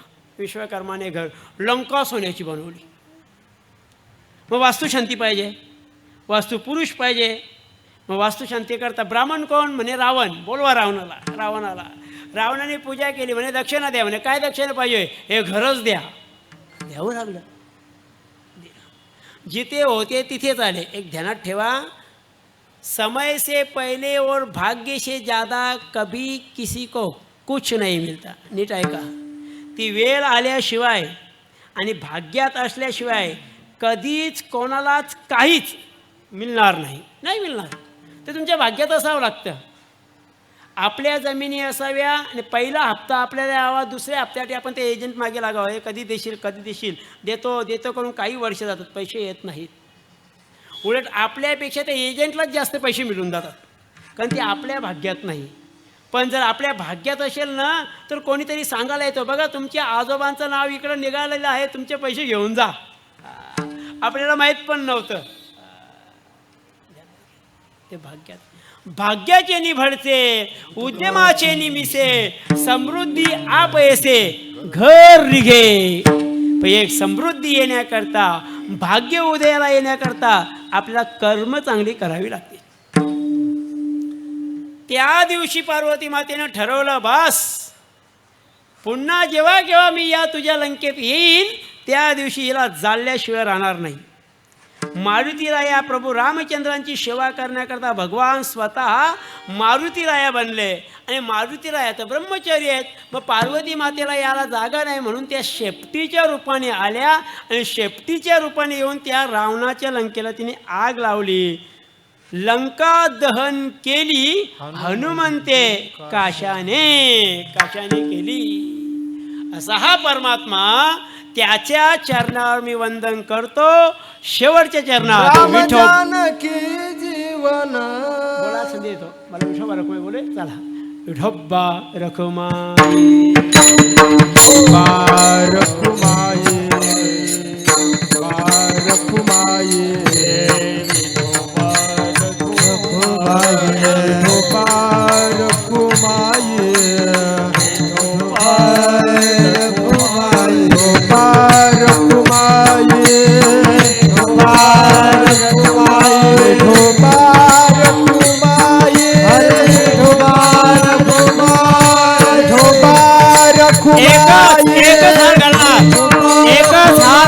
आहे, दुसरा हार नाही. थांबा जरा. हे बघा, एकच हार घालणार, बाकीचे सगळे हार चिदानंद सरस्वतींना घाला. इकडे येऊ नका. ज्याला फोटो काढायचा ते या, पण कीर्तन झाल्यानंतर चाल शेवटची. म्हणा म्हणा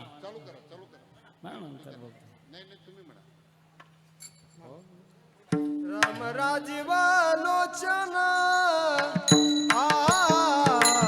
राम राजीव लोचन राम राजीव लोचन राम राजीव लोचन योगियाचे निज ध्यान योगियाचे निज ध्यान योगियाचे निज ध्यान योगियाचे निज ध्यान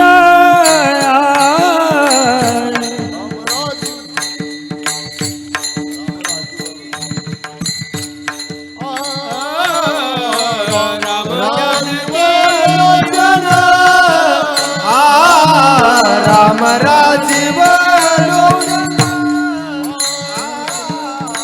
राम राजीव लोचन राम राजीव लोचन तुका चरण वंदितो तुका चरण वंदितो तुका चरण वंदितो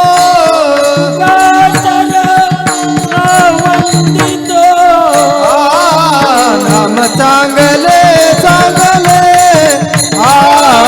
माझे कंठी राहू भले नाम चांगले चांगले माझे कंठी राहू भले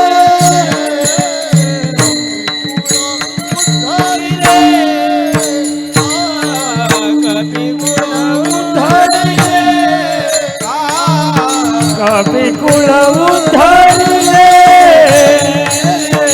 कभी कुल उधरले मुक्त केले राक्षसा मुक्त केले राक्षसा मुक्त केले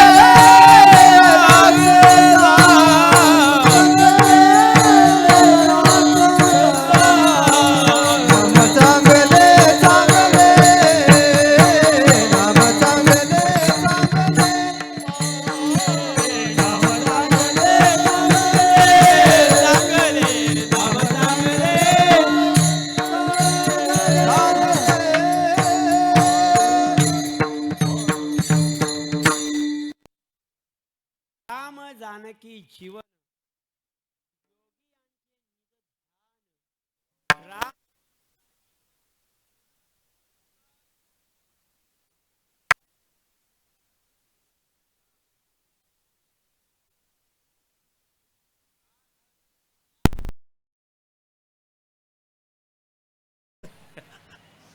पण तो दिवस अजून 26 वर्षापर्यंत येणार नाही.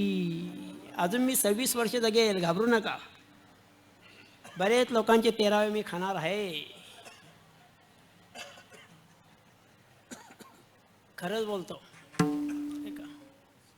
काय होतं, हार एक घातला ना, याला पाकळी जरी लागली ना तर शर्ट फुकट जातो. बघा किती चांगला धोतर आहे आमदार सुभाष भोईरांनी.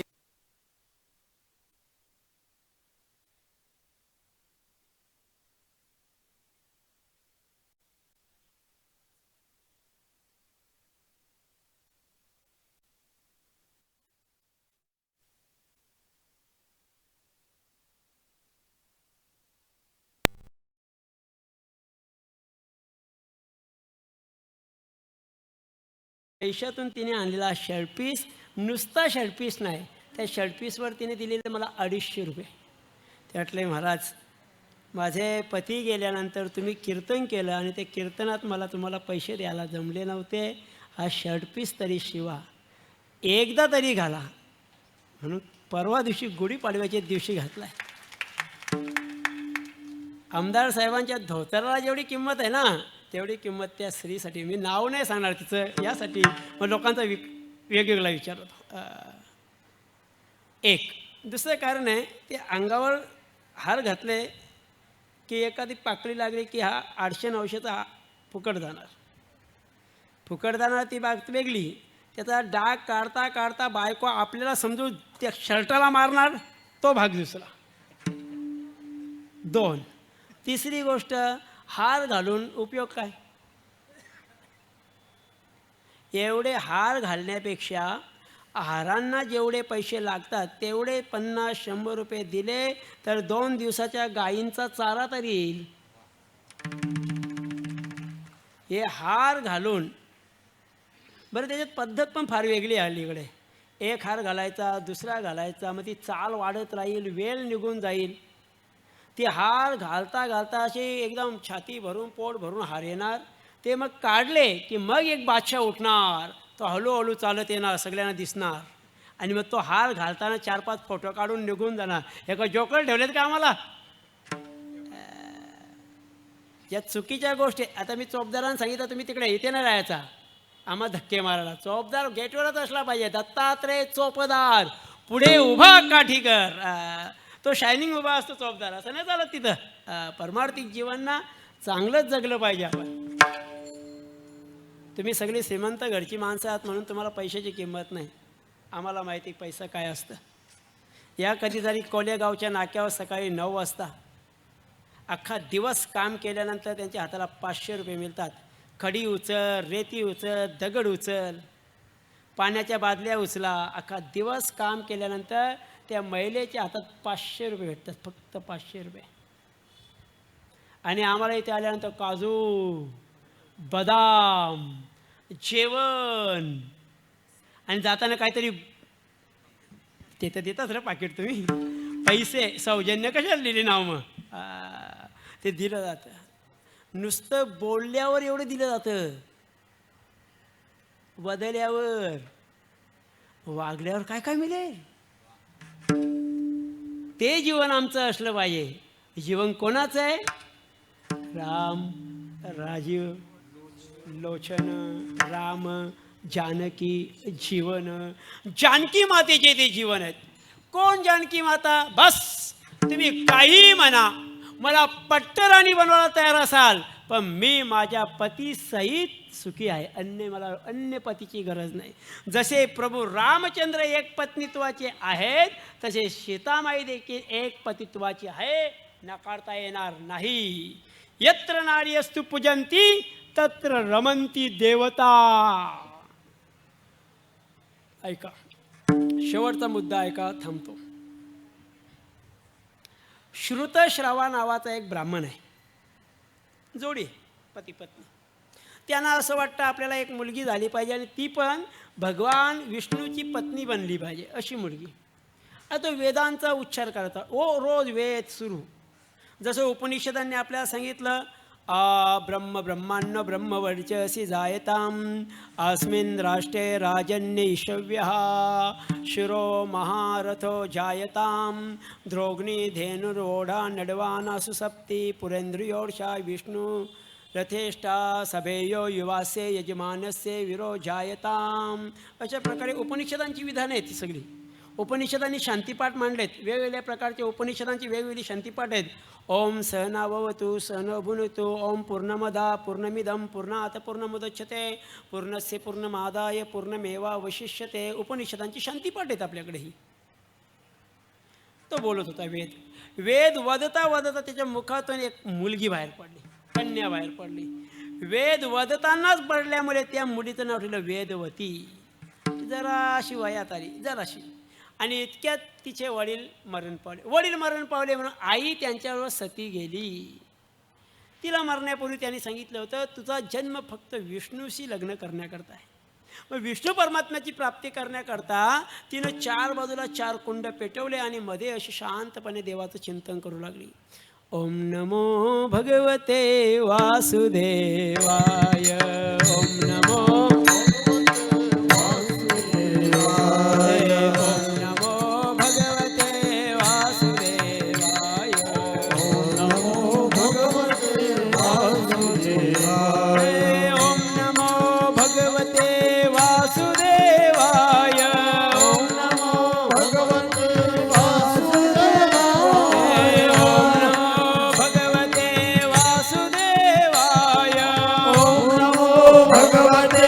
वासुदेवाय ओम नमो भगवते वासुदेवाय ओम नमो भगवते वासुदेवाय नमो भगवते वासुदेवाय ओम नमो भगवते वासुदेवाय ओम नमो भगवते ओम वासुदेवाय नमो भगवते वासुदेवाय ओम नमो भगवते वासुदेवाय ओम नमो भगवते वासुदेवाय ओम नमो भगवते वासुदेवाय ओम नमो भगवते वासुदेवाय ओम नमो भगवते वासुदेवाय ओम नमो भगवते वासुदेवाय ओम नमो भगवते वासुदेवाय ओम नमो भगवते वासुदेवाय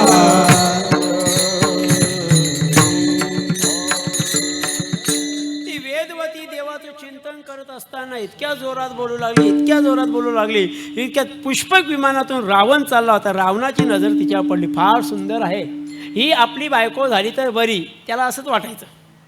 त्याने विमान खाली उतरवलं, तिच्या समोर गेलं, तिला विचारलं तुझं लग्न झालं आहे? ती म्हटली नाही. मग मला लग्न करायचं आहे. तुम्हाला करायचं आहे मग करा, माझ्याशी करता येणार नाही. का?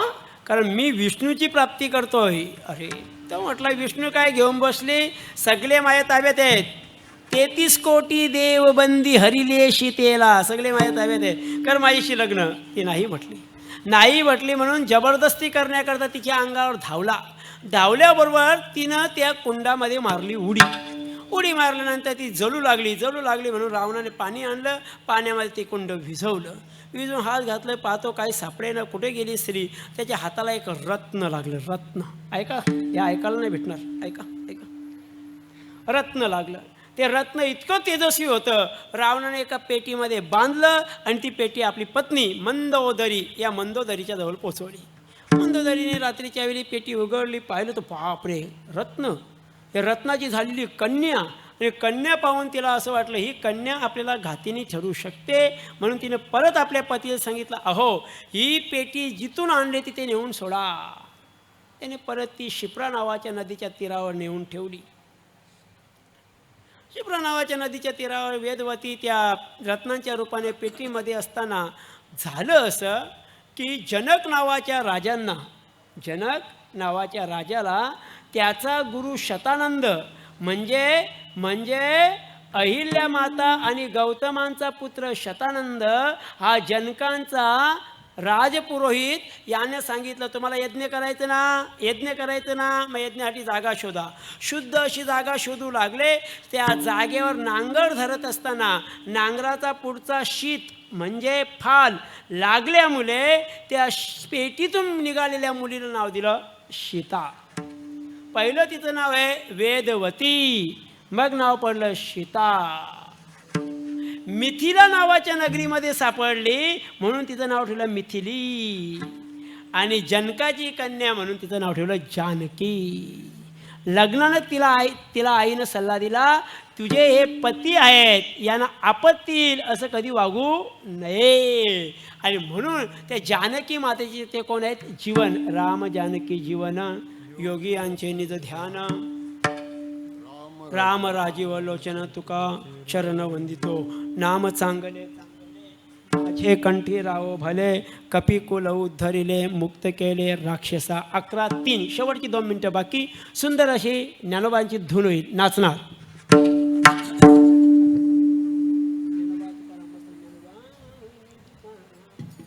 ज्ञानोबा माऊली तुकाराम, ज्ञानोबा माऊली तुकाराम,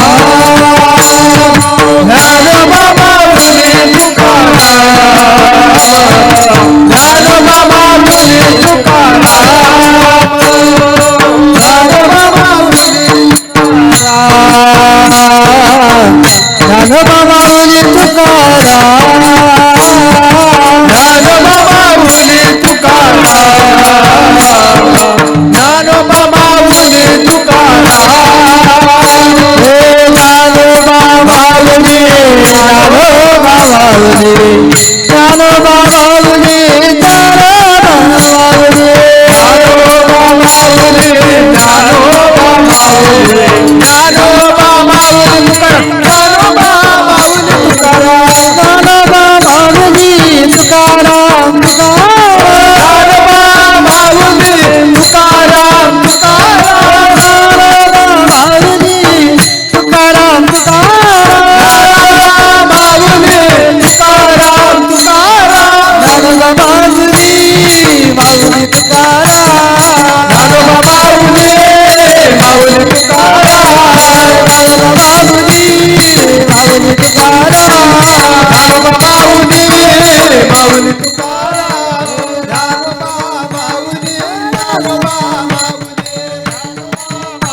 वर्षापासून आपण या ग्राउंडवर उभे आहोत.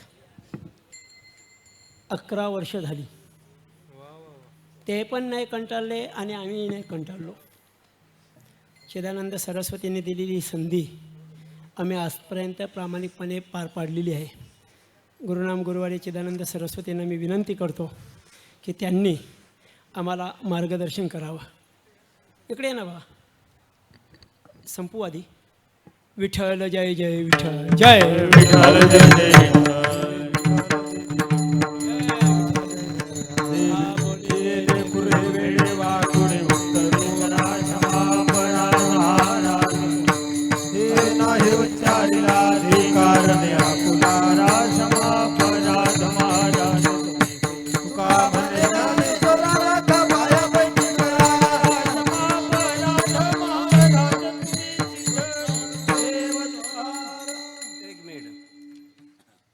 गुरुर्ब्रह्मा गुरुविष्णू गुरुदेव महेश्वरा गुरु साक्षात परब्रह्म तस्मै श्री गुरुवे नमः.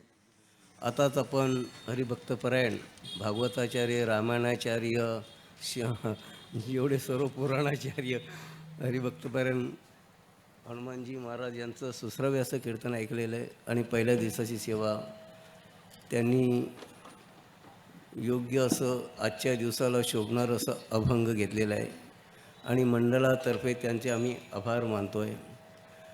मी याच्यासाठी उभा राहिलेला आहे की येत्या 3 मेला 3 मे ते 20 मे असं बालसंस्कार शिबिर आपल्याकडे प्रतिवर्षी संपन्न होत आहे.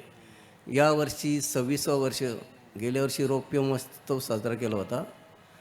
आणि बघा, तुमच्या समोर असणारी ही पोरं, यांना कोणीच नाही असं समजू नका, यांना घरदार नाही असं काही समजू नका, किंवा हे गरीब आहेत असंही समजू नका. हे संपन्न घरचे मुलं आहेत, किंवा काही शिकत नाही असंही समजू नका. आळंदीमध्ये असे कितीतरी मुलं शिकलेली, MBBS झालेली, सॉफ्टवेअर इंजिनियर झालेले, प्रोफेसर झालेले असे कितीतरी विद्यार्थी आहेत. आपल्या डोक्यामध्ये असं की ज्याला काहीच येत नाही, शाळेचं जमत नाही किंवा घरची परिस्थिती गरीब आहे, तो आळंदीला जातो. ही आपली संकल्पना चुकीची आहे. मी सांगतो, सर्वात महान धन जर असेल तर हे दिसते ना, हे चित्र आता तुम्हाला, याला संस्कार म्हणतात. आणि हे संस्कारच पुढे या हिंदुस्थानाला पुढे घेऊन जाणार आहेत. आपली मुलं शिकलेली भरपूर आहेत, आपली मुलं शिकलेली भरपूर आहेत, परंतु संस्कारहीन आहेत. बघा, जे जास्त शिकलेली मुलं जी असतात ना, त्यांचेच आई वडील वृद्धाश्रममध्ये असतात. याचा अर्थ मी शिकू नये असं म्हणत नाही. मुलाला नक्कीच शिकवलं पाहिजे. मुलाला तुम्ही इंजिनियर बनवा, डॉक्टर बनवा, काय बनवायचं बनवा, परंतु पहिली पायरी संस्कार असली पाहिजेत. बघा, एक शिकलेला पोरगा, त्याला डॉक्टर बनवतात. घरामध्ये कोणी जर नातेवाईक जरी आले तरी घरची माणसं म्हणतात, ए तू जा तुझ्या रूममध्ये अभ्यास कर. म्हणजे नातेवाईकांचा संबंध सुद्धा आणू देत नाही. त्याला शिक्षण शिक्षण शिक्षण, पुढे चालून तो डॉक्टर बनतो. एवढा मोठा डॉक्टर बनतो, एवढा मोठा डॉक्टर बनतो, हॉस्पिटल टाकतो. आणि एक दिवशी पेशंटची किडनी कधी काढून घेतो त्यालाही खबर नाही. मग याला संस्कार म्हणतात का? म्हणजे तो फक्त शिकला, पण संस्कार. बघा, रिटायर झालेला एक सैनिक, त्याची 2 मुलं परदेशामध्ये असतात. आई बिमार पडते, मुलांना फोन करतो, बाबा आई बिमार आहे, तुम्ही येऊन जा, एकदा भेटून जावा. पुढे नंतर आई मृत पावते आणि दोघांना वडील फोन करतात, अरे बाबा, अरे तुम्ही येऊन घ्या, अंत्यसंस्कार आईचं करून घ्या. त्यावेळेला छोटा मुलगा येतो आणि बाप विचारतो, का रे दादा आला नाही? बाबा, दादा म्हणतो तू आता गेला तर आईचं करून घ्या, आणि बाप मेल्यानंतर मी जाईन. याला संस्कार म्हणतात का? त्यांनी रिवॉल्वर घेतला, चिठ्ठी लिहिली, अरे तुला मी एवढा मोठा बनवला, एवढा मोठा बनवला, एवढा मोठा बनवतो, तू आईच्या अंत्यसंस्काराला येऊ शकत नाही. एवढा मोठा बनेल असं मला माहीत नव्हतं. आता हात आले ना माझा, तुला याचं कामच नाही. म्हणून मुलांना शिकवा, परंतु आई वडिलांची ही जबाबदारी, अगोदर मुलगा संस्कार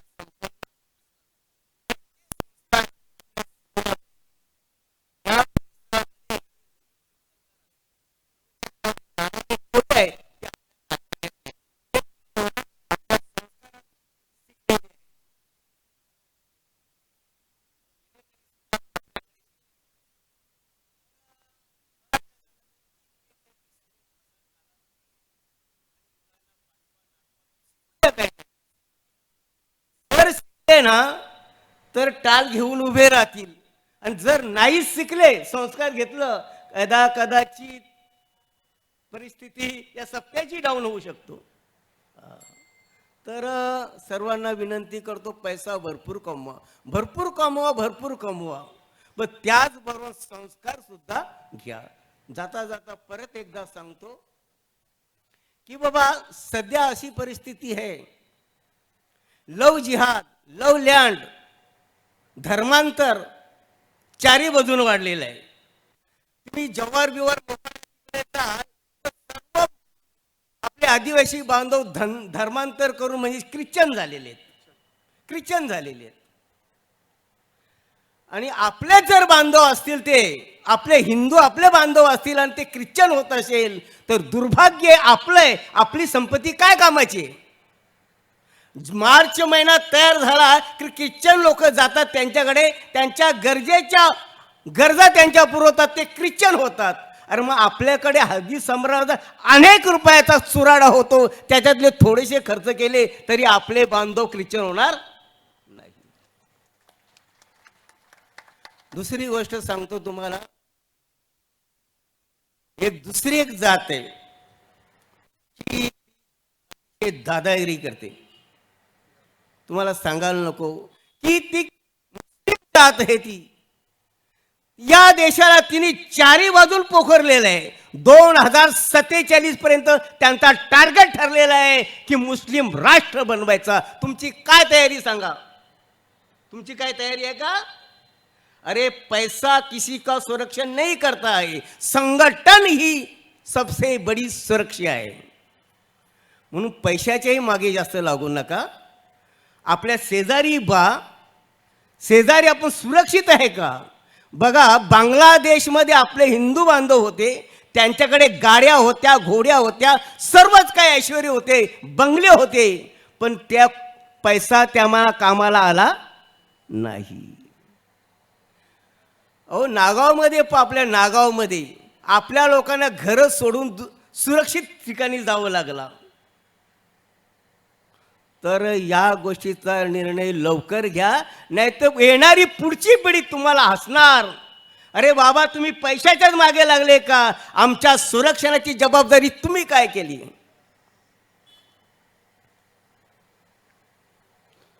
म्हणून आपण सर्वांनी लक्षात ठेवलं पाहिजे, जात पात की करो बिदाई, हम सब हिंदू भाई भाई. म्हणून आपण भाई सर्व एकत्र आलं पाहिजेत. बरं का लक्षात? देखिए, चर्च के सामने कॉन्वेंट स्कूल है, मस्जिद के सामने मदरसे है, मगर दुर्भाग्य है कि मंदिर के सामने गुरुकुल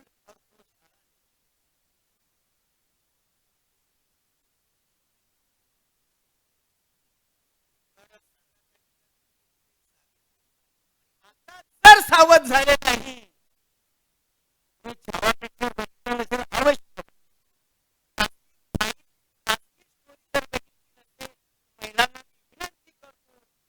अवश्य पहा, त्या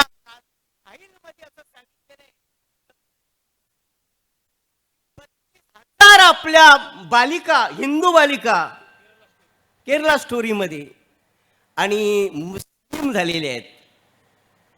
ज्या फातिमा नावाची पोरगी आपल्या वडिलांना भेटायला येते, त्यावेळेला वडिलांना सांगते, तुम्ही जर आपला धर्म मला समजून सांगितला असता तर ही वेळ माझ्यावर आली. म्हणून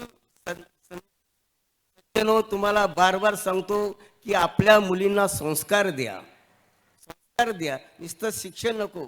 आपली मुलगी मोबाईलवर किती टाइम राहते, आपली मुलगी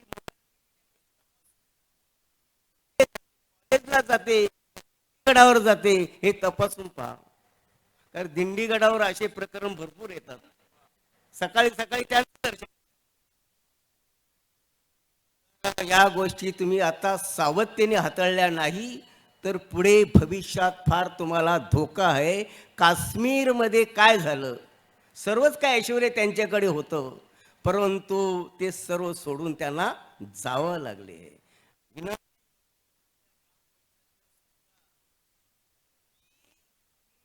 स्थानिक स्थानिक जो मनुष्य आहे त्यालाच मतदानाचा अधिकार असला पाहिजे, अन्यथा मतदानाचा अधिकार ठेवू नये. हे आताच ठराव पास करा, नाहीतर ही ग्रामपंचायत सुद्धा दुसऱ्याच्या ताब्यात जाईल. जय हिंद, जय महाराष्ट्र.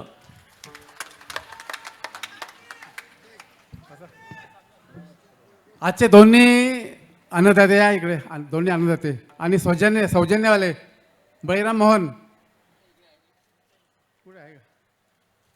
श्रोते भाविक बंधू आणि भगिनीनं तेव्हा 2 मिनिटं बसा, काय नाही कोणी 2 मिनिटं होणार, फक्त 2 मिनिटं कृपया 2 मिनिटं.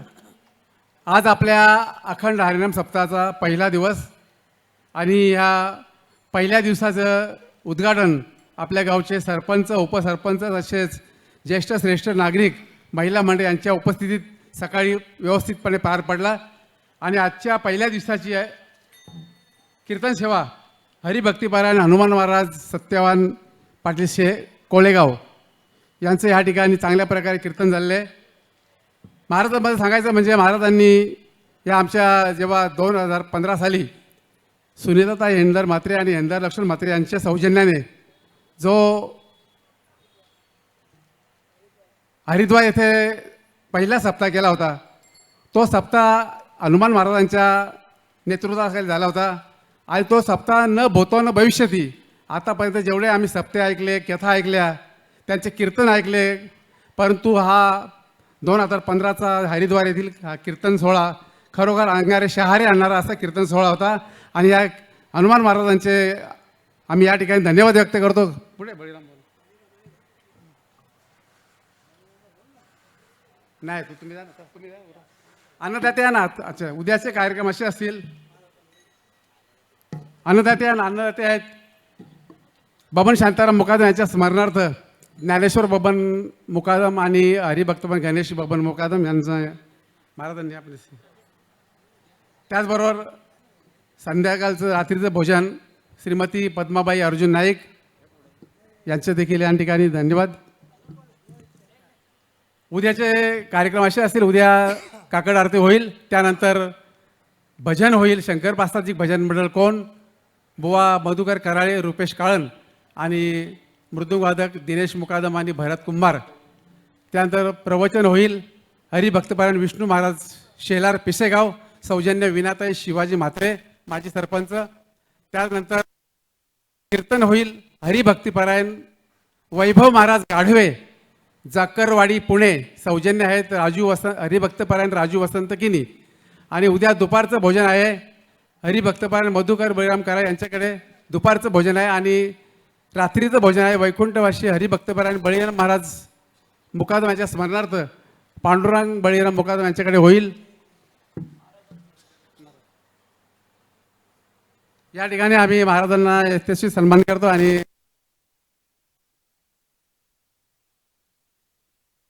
कुंडलिक वरदा हरिविठ्ठल.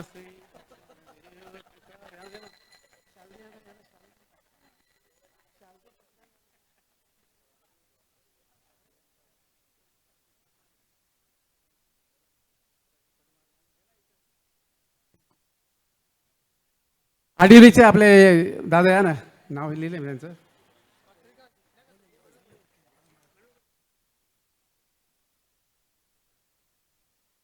मनोहर कडू ये. कोणी चहा घेतल्याशिवाय जाऊ नये, सर्वांना विनंती आहे. आडिवलीचे महाराज आपण या. गणेश भाणे महाराज, बाळाराम भाणे, श्रावण पवार आडिवली. गणेश महाराज भोणे भाणे साहेब.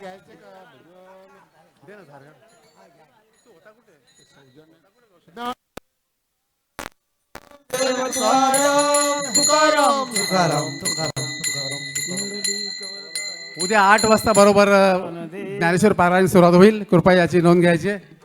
आणि सर्व भाविकांचं या ठिकाणी आम्ही ज्ञानेश्वर सत्संग मंडळ आणि ग्रामस्थ मंडळ कोण यांच्या वतीने सर्व भाविकांचे पुन्हा एकदा धन्यवाद व्यक्त करतो. आणि चहा पाणी घेतल्याशिवाय जाऊ नये अशी सर्वांना विनंती आहे. जय श्रीराम.